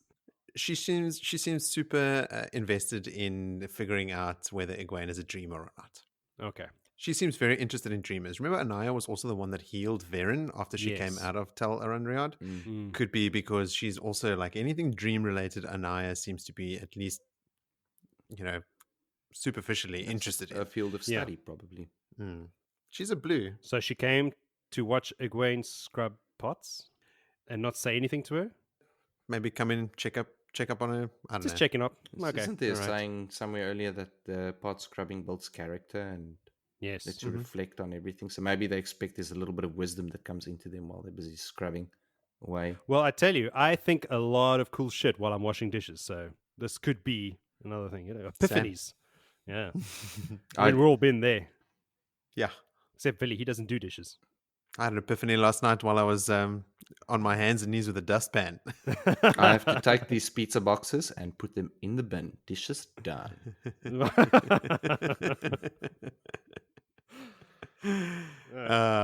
All right. Back on the main road. Let's go. Off these little tangents. We've cleared the shoulder. We're in the reeds here. So they're all getting ready to use that town grill now for the first time, I think, that Varen gave them, of course, the twisted ring. Of course, like Vili mentioned, there's some discussion of who's going to do it and how they're going to do it. Maybe two of them should use it together. And Nynaeve is like, no, I should do it because I'm in charge. And they're like, wagging that little ring finger like, no. But I mean, in the end, of course, it's Egwene. She's the dreamer. She got the ring. It's her duty. Nynaeve and Elaine will watch over her because obviously this is the least safe place to be in the whole world at the moment, except maybe Shyle Ghul. Grey men and Black Ajah everywhere. One or at least two Forsaken in the tower. You need to be watching something. Watching over her. Since you've put it that way, I Yeah. think they wish they were back in the Blight. Yeah, let's go back to the Blight. At least we know we're surrounded by danger and where that danger is and who it is. Yeah, it's just up in the air. So anyway, they go to bed. Well, Egwene goes to sleep with the ring and enters Talanriod. She's standing among rolling hills, wildflowers, trees, like a perfect little paradise scene. And she's thinking, oh, this doesn't look too dangerous. But obviously, she remembers Varen's warning and she takes it seriously. Like, no, this is a dangerous place. Be aware, no matter how it looks. She opens herself up to Saidar just to see if she can channel. Yeah, and yep, she can.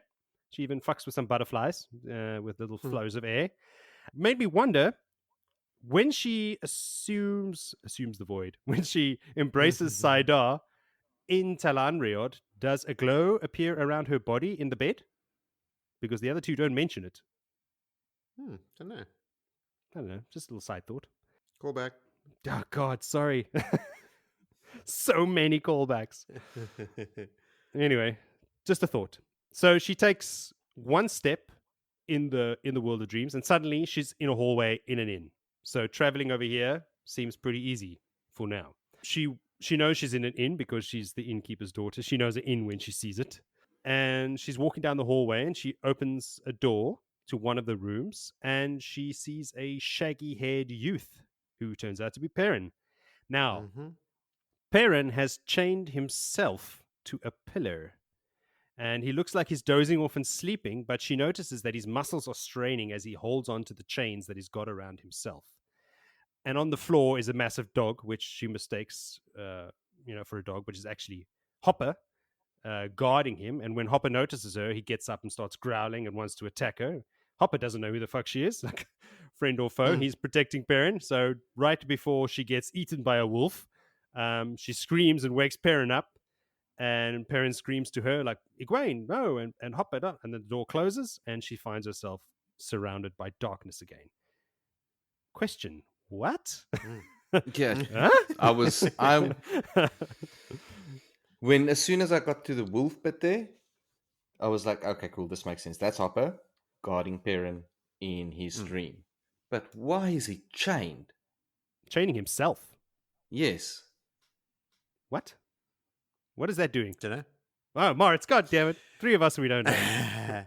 I was thinking that because Perrin is so reluctant to embrace his wolfishness and the wolf dream in general, he's sort of trying to stop himself from experiencing this weirdness. He's trying to just like, okay, I'm dreaming, but I'm just going to stay here and I'm not going to let anything sort of move me from this spot. I just want a normal night's sleep for a change or, something along those lines. Yeah. That's what I was thinking. That makes sense. If you're a wolf brother and you go into the world of dreams, it's just like that's your sleep time. Sleep time, you go there. I don't know if you always go to the wolf dream, but certainly seems like you can just go there all the time.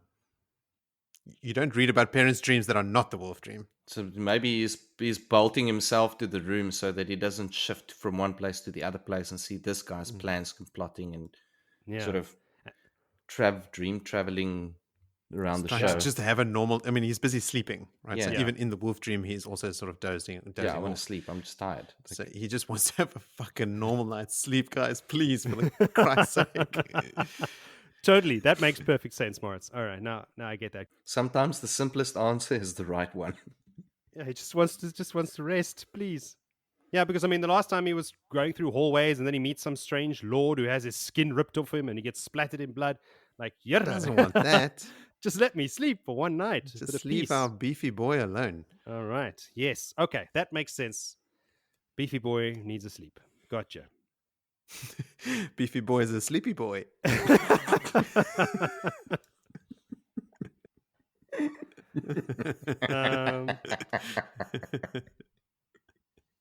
Oh yes, Egwene. She's surrounded by darkness. All right. Ah, yes. She doesn't know where she is, but she hears crickets and insects and toads. And then her eyes adjust to the light and she realizes she's in the woods at nighttime.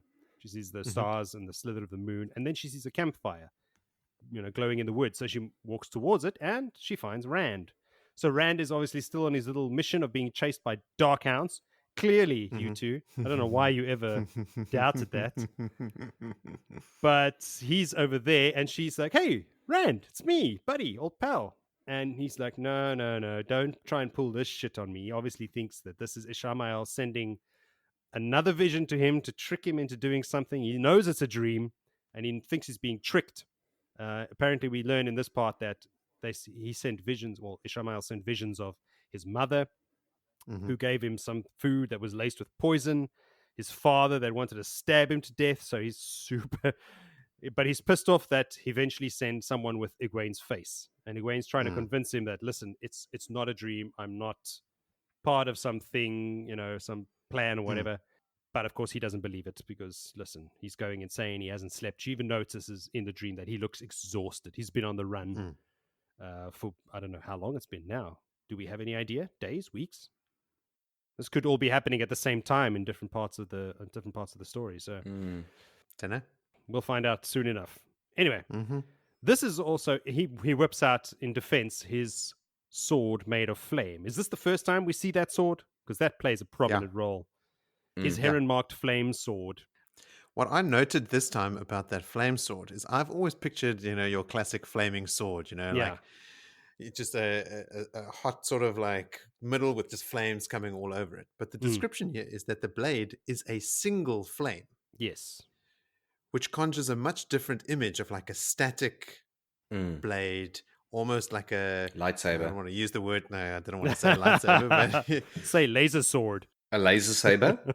Instead of it being like a bar, like a flat blade that's but it just, in my mind now, suddenly it just looks a lot cooler.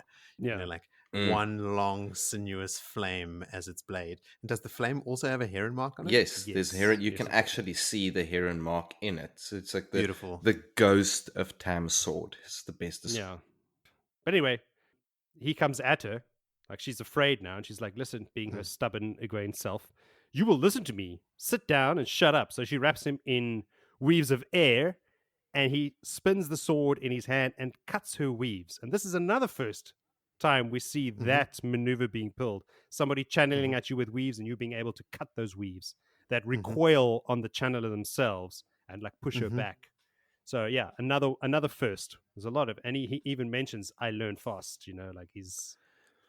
We haven't seen weaves, but we saw those cords in the Eye of the World get cut and also have a similar effect, like a rubber band that's been let go. So yeah, but I mean, we see this later on when people are channeling weaves at each other and they cut them. They cut the weaves to protect themselves instead of putting up shields or something, So this is something we see later on. So Rand is, I figure Rand, because he says, I'm learning, I'm learning fast or something like that. So it must be, he must be under constant attack. I don't know if it's his time now running through the woods by himself is a really long time, and that's why he's learned all these tricks, or if it's just so constant that he has to learn and adapt quickly. But probably both. Yeah, it's been a while. He's learned a lot. Yeah. With him having all those dark hounds, it wasn't just like a one-night event, I reckon. Yeah. I think this is his daily routine, running. Well, the haggard experience that they describe here makes it seem like this has been a consistent and protracted chase. How cool is it that he's got a fire that's not a fire? Oh, just dancing above the ground. Just dancing above the ground. Yeah. It's pretty rad. He's in the dream world, so that would explain it. He's not really out there, so she's in a dream. He knows it's a dream, and he's taking care of himself. So anyway, when he cuts those weaves, she gets recoiled backwards, and she finds herself back amongst these rolling hills from whence she came. And she decides, okay, well, shit, that was crazy. I need to get to where I want to go. So she takes another step to travel, but it doesn't work. So again, she's like, how did the mechanics of this place really work? Last time she took one step and she ended up with Perrin, another step, and then she was with Rand, but now it's not working. So she tries a couple of things. She tries the whole need, like take me where I need to be. And she also channels into the ring a little bit to make it do what she wants. Now I'm wondering if the channeling, if it's the need and the channeling was unnecessary, or if it was both. Don't know. that made her get to where she wanted to go. But anyway, she gets to where she wants to go. When she opens her eyes, she's in the heart of the stone, in the stone of Tyr. Yeah. So there you go. Tyr again. And that's exactly where she needs to go. And she sees Kalandor hanging in there. And she's had dreams about Rand reaching for a sword that is not a sword. So Yeah. she's like, this has got to be it. Yeah. And she hears a voice behind her, like, like finally you've arrived. This is that moment I spoke about earlier. And a very, very ugly woman steps out from behind the pillars. Warts all over her face, warts on warts with hairs growing out of them. And her name is now Sylvie, apparently. Which at the first time that I saw this, I thought, oh, this is a wise one, because she seems so motherly and like, oh, welcome, like a wise one. But obviously, we find out later, no, this is Lanfear again. And something about Lanfear here, like that she's not like the other Forsaken that's so arrogant and pompous. She's willing to make herself look like this, to debase herself to get what she wants. Like this is, she is different from the rest. She's my favorite. Oh, by far. Forsaken. Chosen, you mean, don't you, Moritz? Traitor. So she's Celine, Sylvie. I don't know if she's got a thing for names with S's, but anyway, this is one of her many guises.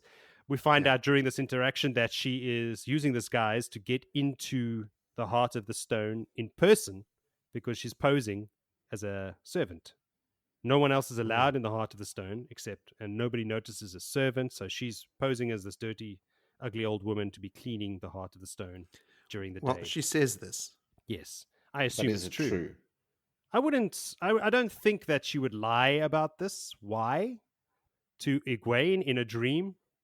Why would she pose as a servant? She can literally walk into that room whenever she wants. She can travel. I don't know. Maybe because no one notices her. Look, she's got motives. Why would she be in disguise in the world of dreams in front of We're Egwene? waiting for Elaine. For Egwene. But why is she in disguise? Geez, so many names. Dude, it just gets worse and worse.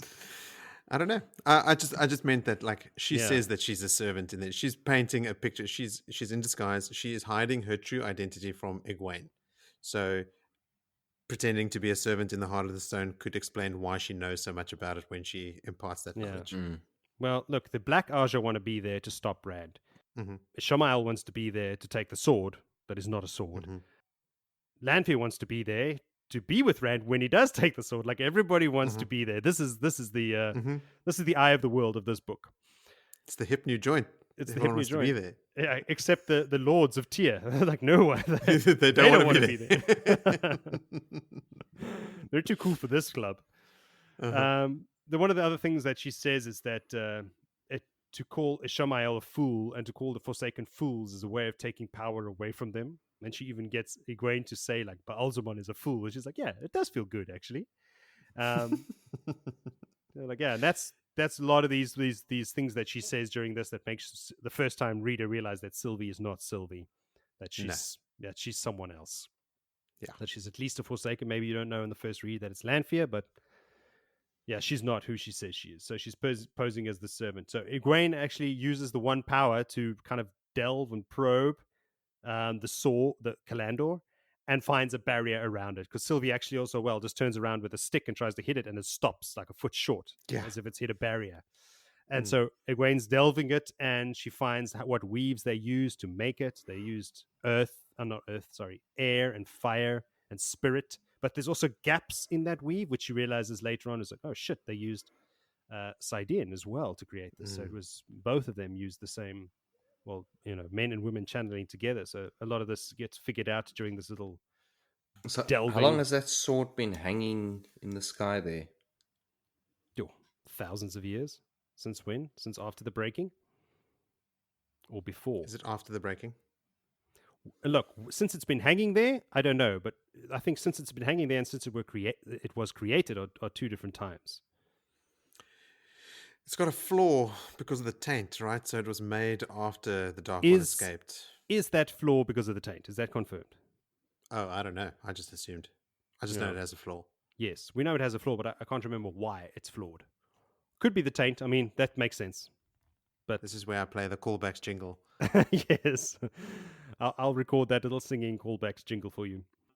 So while they're talking about this and she's delving and whatnot, they hear some footsteps approaching.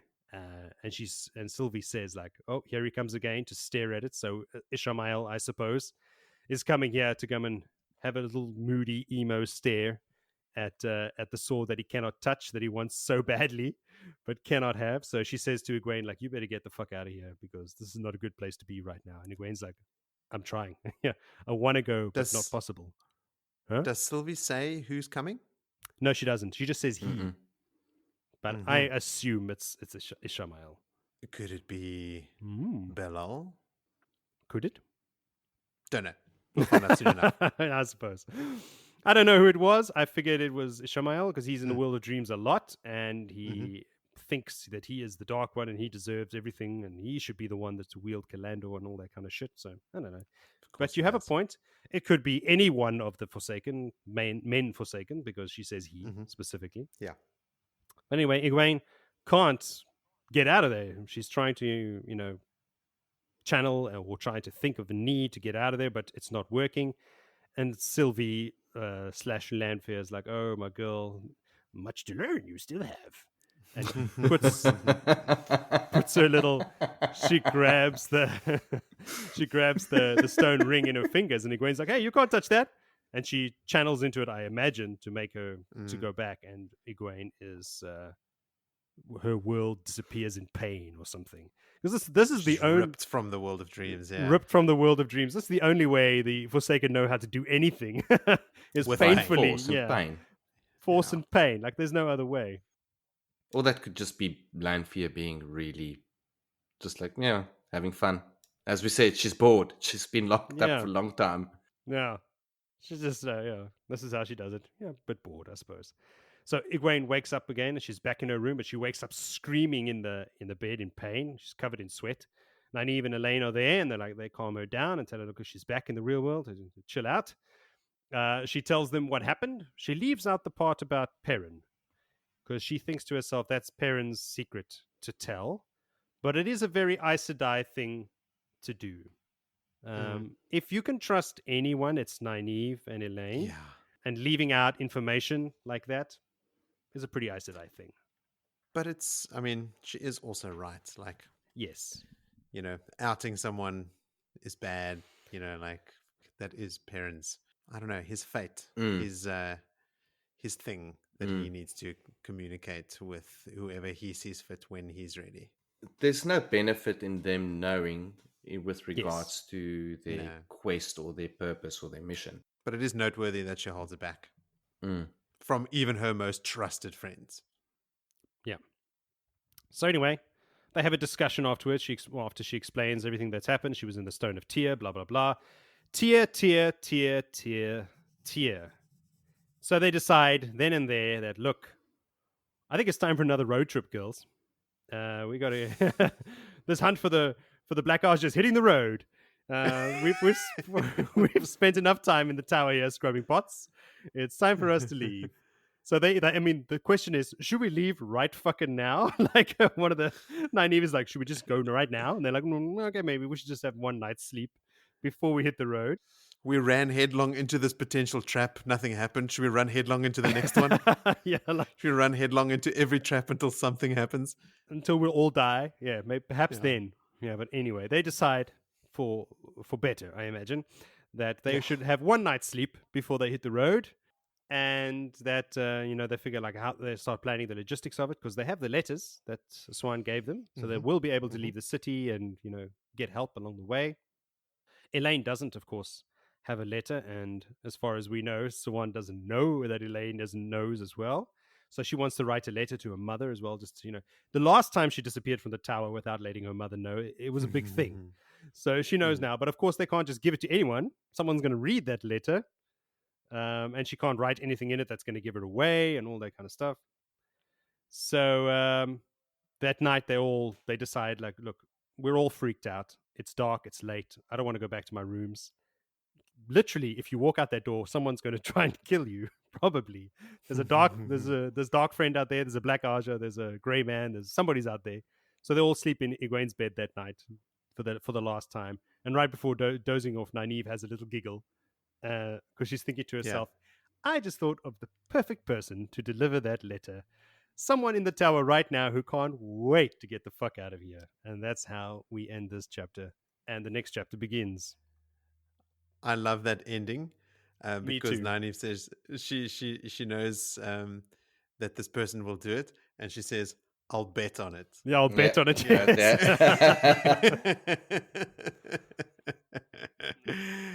It's so great. And there's that second instance of Nynaeve smiling again. Yes. And then you turn the page in the book, and the next chapter heading, the image is the 5 dice, and you're like, yes, Yeah. of course. Yes, of course, of course. Also, Egwene is still jealous of Elaine jealous of Rand. Like when Elaine mentioned something about Rand, she has a jealous pang. Oh, yes. But then, despite the fact that in that moment she also admits to herself that she has feelings for Galad, Mm-hmm. can't shake those old feelings. Yeah. Anyway, no, Galad does have feelings for her too, but he will never He act on does. Good old Gowan. them. Yeah, good old Gavin. He's going to worm his way in there. But it's becoming apparently clear here that Lanfear is running a complete different agenda to everyone else. Yeah. Yes. Like she's on her own little trip. Openly in opposition to like the other Forsaken. Like her plans do not align with theirs. And when Perrin ran into those 3 male Forsaken having an argument in the sort of Tel'aran'rhiod version of the Ways, Lanfear is also spying on them. He sees her up on a balcony, and Ishmael and who we think is Ravin and Belal are having an argument about something. The reason I keep bringing up Belal, Joe, is because he was brought up in that early chapter, and I think he is in Tyr. There is a Forsaken posing as one of the High Lords of Tyr. It is him, I think right? it's Belal. Yeah. I think so. All right, let's keep this ball rolling. Chapter 28 is called A Way Out, and this one is for you, Willem. This is a fun chapter. I really like it. A Way Out. It's Nynaeve's little dream plan just before they go to sleep there is coming clearly to light there. Matt is sitting in his room. He's just had breakfast. So naturally he's having his post-breakfast snack, which consists of some ham, 3 apples, bread and butter. It's what I eat a whole day, but a whole pig. A whole pig. Like Obelix, Wild boar. Those wild boar always looked so delicious. Totally, yeah, but man. it did. I've tried wild boar. It is not that great. Did you eat wild boar in Spain? Yes. Did you have warthog in South Africa ever? I don't think so. I've had warthog. That's actually quite good. Warthog's good. Mm. Pumbaa's damn tasty. Maybe it was just the way it was prepared. Could be. It wasn't prepared by the Gauls 1,000 years ago. They did do a spit roast there, and they did it long and slow. Low and slow. Okay, so let's get back to the story here where Matt's having breakfast. That sidetracked us onto eating pigs. But yes, no knock on the door. 3 girls are in. Matt's sitting in his breeches only. And for a moment, he's kind of like, I could put a shirt on. He's like, I can't be damned. They're not knocking anymore. They can just take me as I am. Yeah, just deal with it. It's your own fucking fault. Yeah. This is my room. But yes, that's it's a lot of very beautiful descriptive things and sort of almost a bantering. It's great to have Matt back in his same old. I mean, just read it. It's nothing crazy important. It's just them coming there thinking they could possibly manipulate him and asking him in a favor. And Matt's like, what are you going to pay me? What do I get out of this? Like, he sees straight through them. They come in all smiles. He's like, what does he say? What does his dad say? He's got some saying about like, you 3 are up to something. What is it? Spill the beans. There was something about 1 pretty girl smiling, ask her for a dance, 2 smiling pretty girls. Good, 3 run away as far as you can. Yeah, number 3, head for the hills. Damn. And quintessential Matt. Yeah, it's Elaine eventually pipes up with a beautiful dimple smile. But no, I just want you to deliver this letter. He's like, oh, easy. If I could get out of here, I'd run with that letter in my teeth. I'd run all the way. And I think in the end it got so good that it's like saying, if you can get me out of the Star Grounds, I'd give Elaine a piggyback to her mom. Yes. This is an awesome Matt chapter. Like, Yeah, it's like I want to actually just get to the crux of it because it's something that you have to read. It's just so Matt again. He's back. yeah. He's giving them all their hell. He's got a badger ready to put down someone's Yeah. room. It's all good. But yes, eventually the girls have a quick discussion in the room while he's still sitting there. You can barely hear what they're saying. Then they present him with one of the letters that Swan gave them, saying the whole spiel like, whatever I do is on the instruction of the Emerald signed Swan, the whole spiel. So he's like, wow, this is wow. Okay, cool. This is awesome. So you just want me to walk out of here with that letter? Done. I'll give Elaine a piggyback with this letter all the way to her mom. Deal. And that's it. It's planned. The letter's going to be delivered. That is the way out. This format. That is just a fun chapter. It was just a fun read. It's like I said, I can't say this enough. Matt is my favorite character out of all the men in terms of his mischievous nature and everything that he gets up to. It's just this gambling way. Sort of, okay, how am I going to make money? How am I profiting out of delivering this letter? No, but you want to see the great city, and don't you want to be met and possibly meet the Queen of Andor? Or don't you want to serve? It's like, no, I don't want to serve. No, I don't need money. Look, there's a lot to delve into. There's shit tons, which I'm sure we'll get into. But there's also the key point is that after like all the manipulation that gets thrown at him, and he goes, "What's in it for me?" and they give him the letter, they sit down and have a fat chat for a long time afterwards because he's like, he's not a dick, you know. And they talk about home. Yes. Yeah. And they get a bit sad when they talk about home, but they do reminisce, and they actually do have a nice long, like a hangout.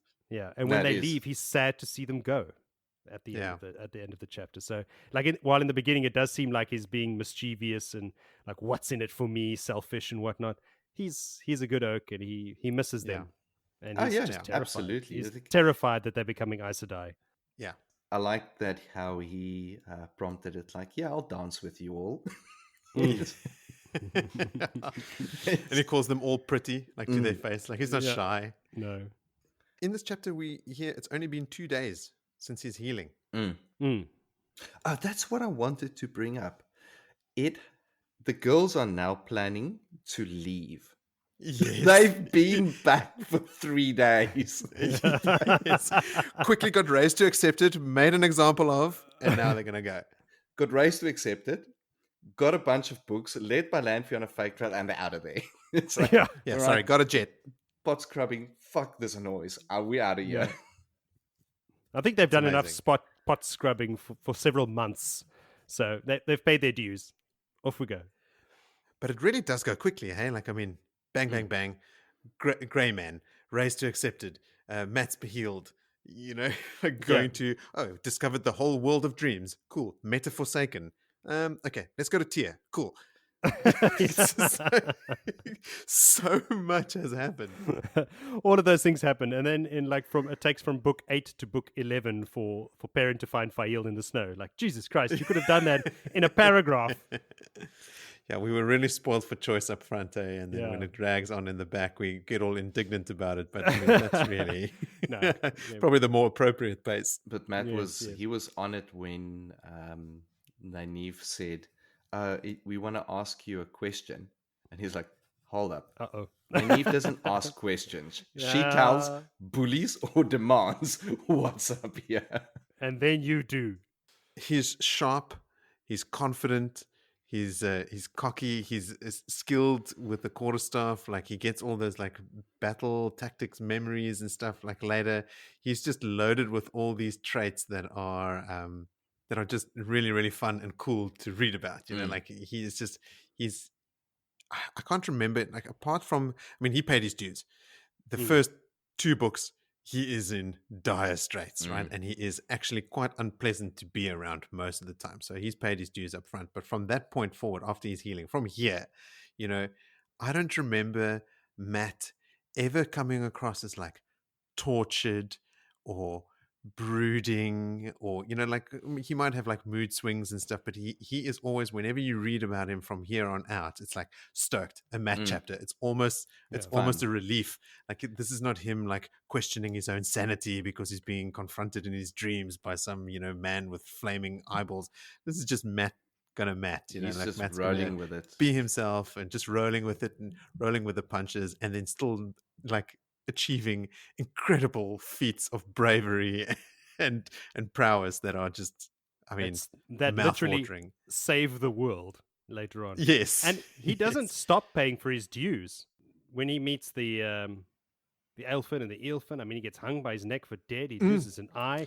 He doesn't Yeah. stop paying for it, but he never becomes this. He never goes back Yeah. to emo Matt. No, he doesn't. It's probably why he's my favorite character. Yeah, it's always fun to read him. So yeah, that's true. I will 100% agree. I might not say he's my favorite character. I'll have to get to book 14 on this reread to make that decision. But every time I see those dice at the top of the page, I know I'm in for a good ride. Like, not going to be a boring chapter. You're going to have a chuckle, or you're going to be reading with like a grin on your face. Exactly. There's a point as well where Elaine tries to convince Matt to take the letter, and she gives him a smile, and he thinks to himself, that dimple's probably worked on a lot of other guys before. And when she walks, and when he denies her, she turns around and she says to Gwen, "You told me if I smiled at him that." Because all the girls also just think of him as like just a stupid boy, Yes. But no, he is sharp as a tack. All their best laid plans. When Matt brings up Tyr, the girls sort of shoot a worried glance at each other because he's touching on exactly what their immediate plans are. But then they sort of soften up and they have a little chuckle to themselves when he says, "Guys, if you ever need me, just call for me." Yeah. And they're like, okay, this song and dance again. Because Lan said the same thing to Nynaeve, and Huron said the same thing to all of them at the bridge in the town. Yes. Yeah, but Elaine sort of held it in, but Egwene had a laugh, like straight at it, and they're thinking like all men are the same. And he can't figure out, and quite honestly, I can't figure it out as well. Like, it's because you're a man, Vili. You would say the same thing. Exactly. Egwene would laugh at you. They said, like they say at the end of that conversation, look, if a woman ever needs a hero, she needs him now, not tomorrow. Yes. So yeah, like that's an empty promise. If you need me, give me a call. And what if you're on the other side of the fucking world when a Trolloc is trying to kill me? What good are you to me then? All these empty promises these men make to sound chivalrous and heroic. But Matt does save a bunch of Aes Sedai from like Sean-Chan capture. He saves Moraine from the Eelfin and the Aelfin. Like he's constantly coming to people's rescue, and he's like always pretending like he doesn't actually want to do it. I'm just going along because there's guys who I can gamble with and take their money. Yeah, he reckons he can make the money to be on a boat to Tyr or to Caemlyn that same night. Yes, he only needs one night to turn his. What does he have now? 4 silvers. No, 6. He had 2, so he got another 4. He had 2? Yeah, 2, and he got 4. 2 of each. Oh, you got 2 from each of them, yeah. Exactly, That's right. Just double the odds. 2 guys, 2 against 1. Double the odds makes sense. That's a good bet. Yeah. Okay, our last chapter for this episode is chapter 29, A Trap to Spring. So we join the girls as they're working the spit roast rig in the kitchen. So this is obviously some time later. Under the watchful eye of Laris, the mistress of the kitchens, which we find out later is not an actual title. She's just the chief cook. But people sort of jokingly call her the mistress of the kitchens, like Sherem is the mistress of the novices. Laris is a large woman with many chins who wields a wooden spoon like a scepter. Nynaeve thinks about how she'd tried smiling at her once, or even like stopping for polite conversation, but nothing has ever lightened her mood. Like Nynaeve has no time for her because she can't handle being sort of made an example of like this, like it's Nynaeve is very proud, and this is like chafing her. So she's trying to sort of ingratiate herself with Laris, and it's not working, and that's just getting her more frustrated. But she thinks to herself that she'll put up with this so that she can learn how to channel, so that she can ultimately get back at Moraine for what she's done to them and the Emersfielders, still just carrying this torch of revenge. Then suddenly the Amelancete strides into the kitchens by herself with no accompaniment. So Leanne, for once, is not with her. So the girls are thinking, oh, great, finally, we're going to get an opportunity to talk to her here. But she doesn't come to the girls. She stalks the kitchens, glowering at everyone and sort of looking at everything with a face of disgust, and everything is not up to her standard. And she's generally just radiating an air of disapproval and annoyance. And finally, when she stops near the spit where the girls are working, she glares at the whole kitchen while everyone just sort of keeps their heads down and avoiding her gaze. Even Laris is sort of like joined one of the groups of women, like stirring a pot with this wooden spoon that she wields, that usually is clean, and now she's actually having to use it with to cook with. Swan says that she says loud enough for everyone in the kitchen to hear that she's had enough of Elaine's sort of talk. She sort of alludes to the fact that Elaine said something that she shouldn't have said, which is this complete fabrication, and that she'll need to have her mouth scrubbed out or something like that because of what she had said. And Egwene is listening to this, and Nynaeve can see the look of indignation on Egwene's face, and she's thinking, stay quiet, don't say anything. And Egwene is like, but mother, she didn't. And Swan just turns around to her and says, oh, so you want to share her punishment with her? Do you? Off with you. And I think she sends Elaine and Egwene both off with Laris. Now, Laris pulls them by the ears. She grabs them both by the ears and drags them like little children. To literally go have their mouths scrubbed out. They come back soap. Later with like soap. Yeah. So I think, I wondered why she had done this, but I think maybe, was it because she wanted to get Elaine out of there to talk to Nynaeve and Egwene about? Yeah, she says as much. She's pissed off that Egwene piped up, but she couldn't not then at that stage. So she couldn't not do anything. But she also said it's maybe a good thing. Maybe she'll learn to shut up when she needs to shut up. Yes, she'll learn to hold her mouth now because of this. There's a lesson in here for her. But she also comes out and says that she figured that Elaine would join them anyway. Yes. So it's not like she's genuinely trying to get Elaine out of there because she doesn't want her to find. But maybe she's hedging her bets and saying, in case the girls hadn't told her anything, Elaine is to leave. I got the feeling there that she just didn't want to involve Elaine so that she doesn't have to lie to Morghese. Yes, and she elaborates on that later. Yes. But she also says that she knows that Elaine is helping them already. Yeah. She's wise. This lesson that Egwene's supposed to learn about shutting her mouth, she hasn't learned it yet. She's not going to learn it anytime soon. It's like, this is a recurring theme with Egwene. Yeah. But how good is this that Nynaeve is the one that's actually now learning to control and quiet down and be sort of the opposite of that, sort of the voice of reason almost. She's definitely the de facto leader of this little group. Yeah. For all the talk and pretense of them all being accepted now, they're all on a level playing field. Nynaeve is the one that comes up with most of the plans. She's the one that makes the decisions. She's the one that takes the lead. She's the one having the conversation with Swan here. She's definitely she's only got a couple of years on Egwene, right? Like she's only like 4 or 5 years older than Egwene. She's in her early 20s and Egwene is 18. Yeah. So anyway, after they leave, Swan and Nynaeve can have sort of like a hushed conversation where Swan is talking to Nynaeve without the rest of the kitchen hearing what they're saying. And I don't know if Nynaeve mentions Sheriam at first, but Swan tells her here that thing we said in the last episode about Sheriam finding a dead grey man in her bed. Yes. A woman. I had read that on the internet before, that it happens later, and I didn't realize it's the very next episode of our podcast. But yes, now she tells her that. Nynaeve is unsympathetic. She's, all the obvious, signs.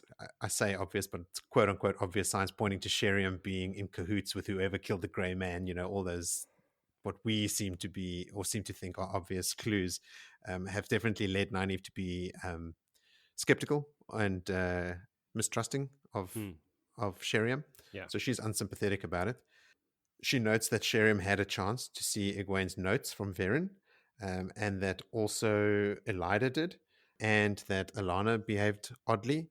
But Swan sort of shrugs off the Alana behavior as Araphellan, because that's where she's from, and they have weird notions about honor, but she says that she'll keep an eye on her anyway. Nynaeve then tells Swan that she doesn't know why Swan would have trusted Elsie Grinwell of all people with a message like the one that she brought. But the message was, in fact, helpful because, now she's got all these things and they've got a plan about going to Tyr. Nynaeve had told Swan about the contents of the room, so she asks her why she would trust Elsie with this message, but she also relays then what the message yielded, right? So like that in the contents of this room, they found all these things pointing to Tyr and that it seems like a trap, but they're thinking of going. Swan replies with a long silence, and then she just straight up says, I sent no message, daughter. Leandrin and her friends' things were searched and burned, and Elsie has been put out of the tower 10 days ago. Dun, dun, dun. So Nynaeve realizes the magnitude of what that means, that whoever appeared to them was not Elsie, and that a disguise that good could mean that literally anyone they're talking to could be Leandrin herself. Yes. It's like, fuck. Okay. Now we weren't trusting anyone to begin with, and now we literally can't talk to anyone. So Swan asks, okay, so what do you mean to do about this trap? Are you going to go spring it and wait for the Black Ajah to reveal themselves? But she begrudgingly agrees that it might be the only way to actually draw them out into the open. And then says that she will actually leave gold in their rooms for their journey, which was, a concern for them because they didn't have any money. They're not Matt. They don't have that. They don't have any dice cups. No. I like how Swan is like, well, I suppose you guys want to go now. Well, fine. When are you leaving? I'll leave some gold in your room. Like, no arguments. No. Also, I suppose Elaine's going with you. Yeah. She says she'll make up an excuse. There's a cover story. I'll tell them that I sent you to one of the work farms to go hoe cabbages or something as punishment. And that's when she says, I suppose Elaine's going with you as well. And then Nynaeve's like, oh, what? Nynaeve calls her, you scheming old. Yes. Why all the pretense if you knew? This is the ambulance seat. And Nynaeve is calling her a scheming old something. Yeah, Which I took note of made that. me laugh out loud when I read it. And that's when Swan, she says, look, I mean, it's all about plausible deniability, right? Like she needs to be able to say to Morghese that she never intentionally included Elaine in any of these plans that could endanger her and happen all by herself. And she always knew that Elaine sooner or later was going to join them anyway, especially since Elaine already ran off with him the first time. Like she can see it. She's not an idiot. But at this point, she says, okay, look, we've been talking for a while now. Is that all? And Nynaeve just asks her as a final question, what is Calandor, mother? And like she's gone from calling her you scheming old to actually using the mother honorific, which shows you like the sort of like this serious nature of this question that she's posing. Yeah, and Swan has a physical reaction. Like she actually looks back at Nynaeve because the whole time they're talking, they're making as if they're not talking, right? Like practicing their ventriloquism. But she looks back and she says, they cannot be allowed to have that. The Black Ajah may under no circumstances be allowed to have Calandor. It is the third most powerful Sa'angreal ever created. Now, I wanted to ask you guys, is that third to the two Kudan Kal? Must be, right? That's what I'm taking out of it. The two Kudan Kal and then Calandor. So it's not like she's counting the Kudan Kal as one and then there's another one. No, they're two separate things.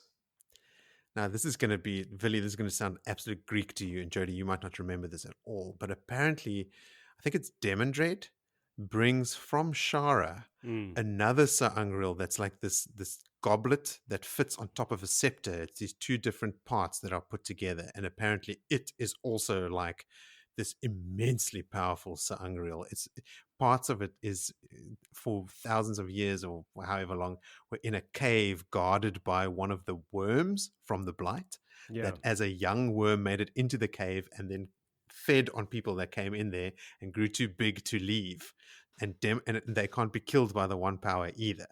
Like I think channeling at them makes them stronger or something.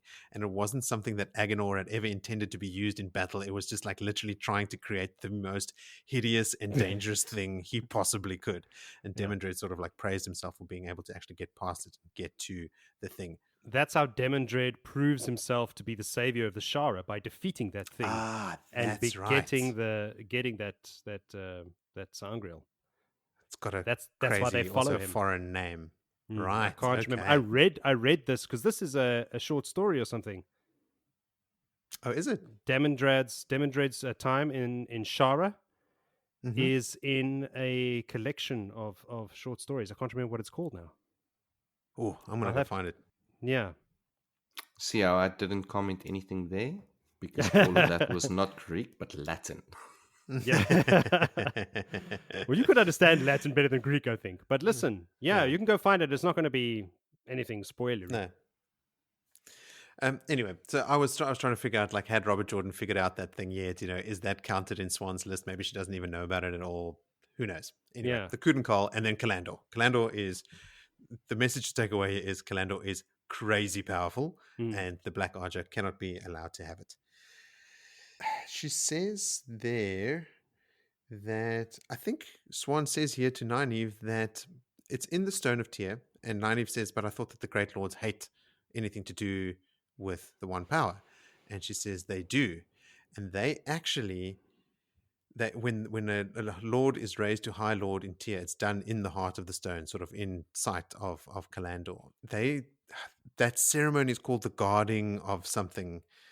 But they believe that they are actually guarding the world against the Dragon Reborn by keeping this vital item of the Dragon Reborn proclaiming himself in the Stone of Tyr, which is impenetrable. Yes. So as long as Kalandor is in the Stone of Tyr, he'll never get it, and there'll never be a Dragon Reborn, and the world will remain safe.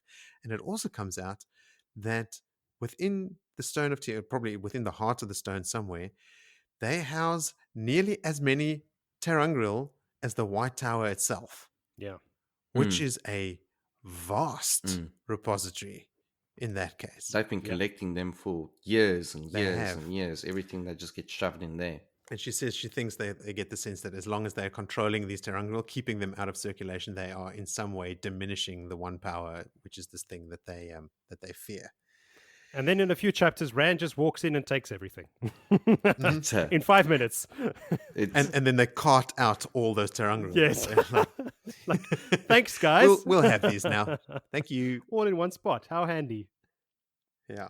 So after that little spiel and the education about the High Lords and Tears, Swan says it's time to go, but that she has to set things right in the kitchen. And when and Laris is a good woman, and she runs the kitchens well. And Nynaeve sort of sniffs and grumbles about Laris and her spoon, but Swan chides her and tells her that Laris was the one that went to Sheriam to find out how long that the girls had to do the hard labor before they could move to lighter duties, saying she would not be party to breaking a woman's health or spirit. So no matter what the Amaryllis says. What did you just hold up there, Joe? That specific text. We all got the exact same text open. This is noteworthy because she says to her, she says to Nynaeve, "Oh, you're such a good judge of character, aren't you? You got Laris completely wrong." Like, yeah, 100%. Now, when Swan and Leanne are deposed, Laris is the one that helps them escape.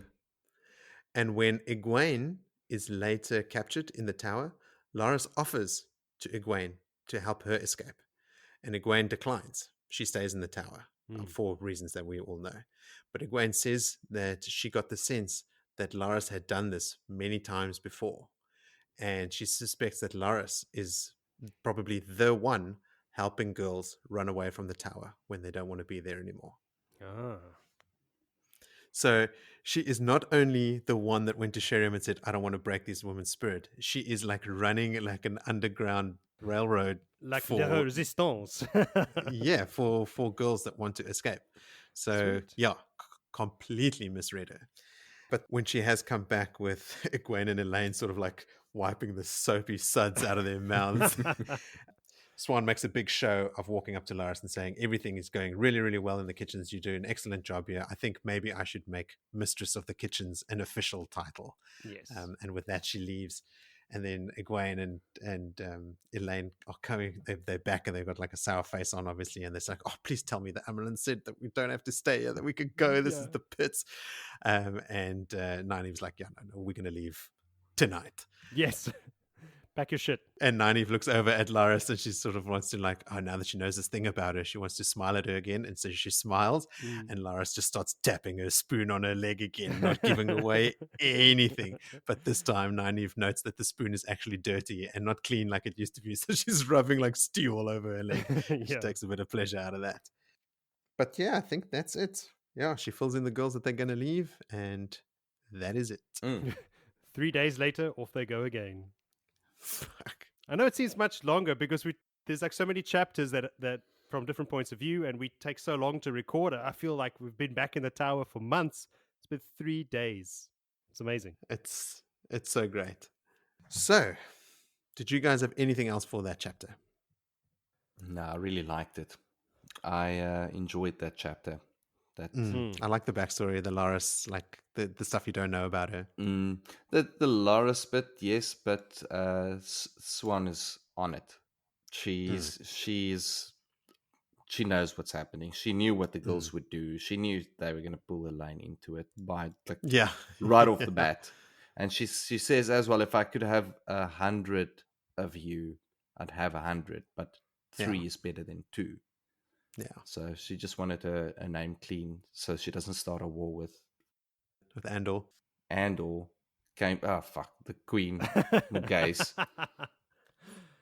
But there is. They are working actively against the Amberlin at this point because they've given Matt that letter of hers. Swan doesn't want Matt to leave, but they've taken it upon themselves to, no, fuck you, your plans. Yeah. They play by their own rules. They got to have the little. Also, well, hold on. Matt can possibly be playing them. Remember, he's Taviran. Yeah, but if you're Taviran, you play people by accident, just by their nature. I don't think he's just trying to get out. The Taviran guy wanted to leave, and woman brought him a letter that gives him a way out. It's true. Well, that is true. You have a point. Okay, so have you guys remembered to choose a favorite moment? Now, Jody, you're off the hook this week because I forgot this favorite moment weeks ago. Yes, I did. So, regale us, Jody. Is it Matt beating the brothers with the quarterstaff? No, it's Laris. No, of course it's Matt. Of course it is. Of course it's Matt. Yeah. Laris comes in second for being rad. Yeah, but I mean, I am Jack's complete lack of surprise. Of course. Totally. Of course it's Matt. Yeah. And even more so now that I've read it recently and I've realized that it was over in 45 seconds, according to Villy O'Clock. So, yeah, like even more so. It's even better than I remembered it. Yeah, same. I also think so. How about you, Vil? That's everyone's favorite moment. Thank you for joining us. I cannot pick the favorite moment in that because I knew Jody was amped on it. But I had to look in that moment for something else that made me smile broader. And it was after the beating, after the whipping, when Hamar comes up to Matt and asks him where he's from, and he says Mnetherin. Yes. I love that. That's very cool. Very, is the old tongue, the old blood is singing through him. It's great. Yeah. It is awesome, hey? Mine is also Matt related. Of course it is. But I also knew that Jody was going to obviously pick this one. I've already shared the 5 Grom, 5 arrows favorite moment with Jody, so I was determined this time not to. And I think genuinely this time, actually, my favorite moment is Matt's interaction with the 3 girls when they come into his room. And just like how he is generally just being quintessential Matt. Matt's back. He's the lovable rogue. Yeah, just everything about that interaction. And like you called out, Joe, like how afterwards, after the sort of feeling each other out and getting what they need from each other, out of each other, and then actually just sitting down and reminiscing and having a good old chat. I love that. If there's one sentence that sticks out to me, and again, it's a Matt sentence, is that thing about the coins. I could bet you those 2 coins, and he goes, "Not your coins, mine. Mine. As he puts them in his pocket. So good. Let's So just be good. clear here. This is now my money. Adrian wrote in with an honorable mention for also Matt after the quarterstaff scene. She was just saying that Hamar's final words about, this famous swordsman, old Jazza, beat 10,000 people, and he was only ever beaten by the farmer with the quarterstaff. Always gives her chills. Yeah. Which is a good moment as well. Totally. Okay, so listeners, I'm sure you have favorite moments. You've read a lot of Wheel of Time. Parts of it jump out at you. Tell us what they are. Send them into us at Blood and Ash. What is it? At Blood and Ash Pod on I Twitter. don't know. You tell me. There's other social media links in the description of our show. We asked so many open-ended questions on this one, right? Like, how many times did I use the word callbacks?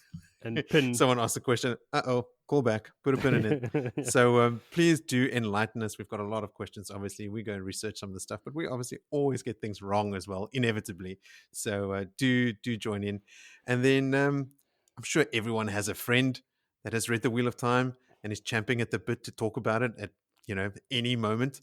And direct them to our podcast. I'm sure they would love to correct us and to add their voices to the collective conversation. In our next episode, we will cover chapters 30 through 35. So chapter 30 is called The First Toss, Whoop, whoop. and chapter 35 is The Falcon. Oh. Are we there yet? Already? Jeez. No, right? Yeah. Wow. Have you not read that far, Joe? Nope, I haven't. Christina told me she was gonna keep pace with us as well, but she's already on the next book. Like, I don't know how many chapters in. She couldn't stop. So the other day she said to me, just out of the blue, she's sitting on the couch reading, goes, Perrin is one of my favorite characters. I'm like, okay, thanks for that. No context. But anyway, yeah, I agree. Also, you already knew that. Yes, I did. He's a beefy boy. Who doesn't love him? Gotta love a beefy boy. That was a fantastic episode. I loved everything that happened in there. There was hardly a dull moment. I hope the next stretch is as entertaining. But on that note, I will say goodbye to you, gentlemen, and to our listeners, and I will see you all next time. Laters, everybody. Adios.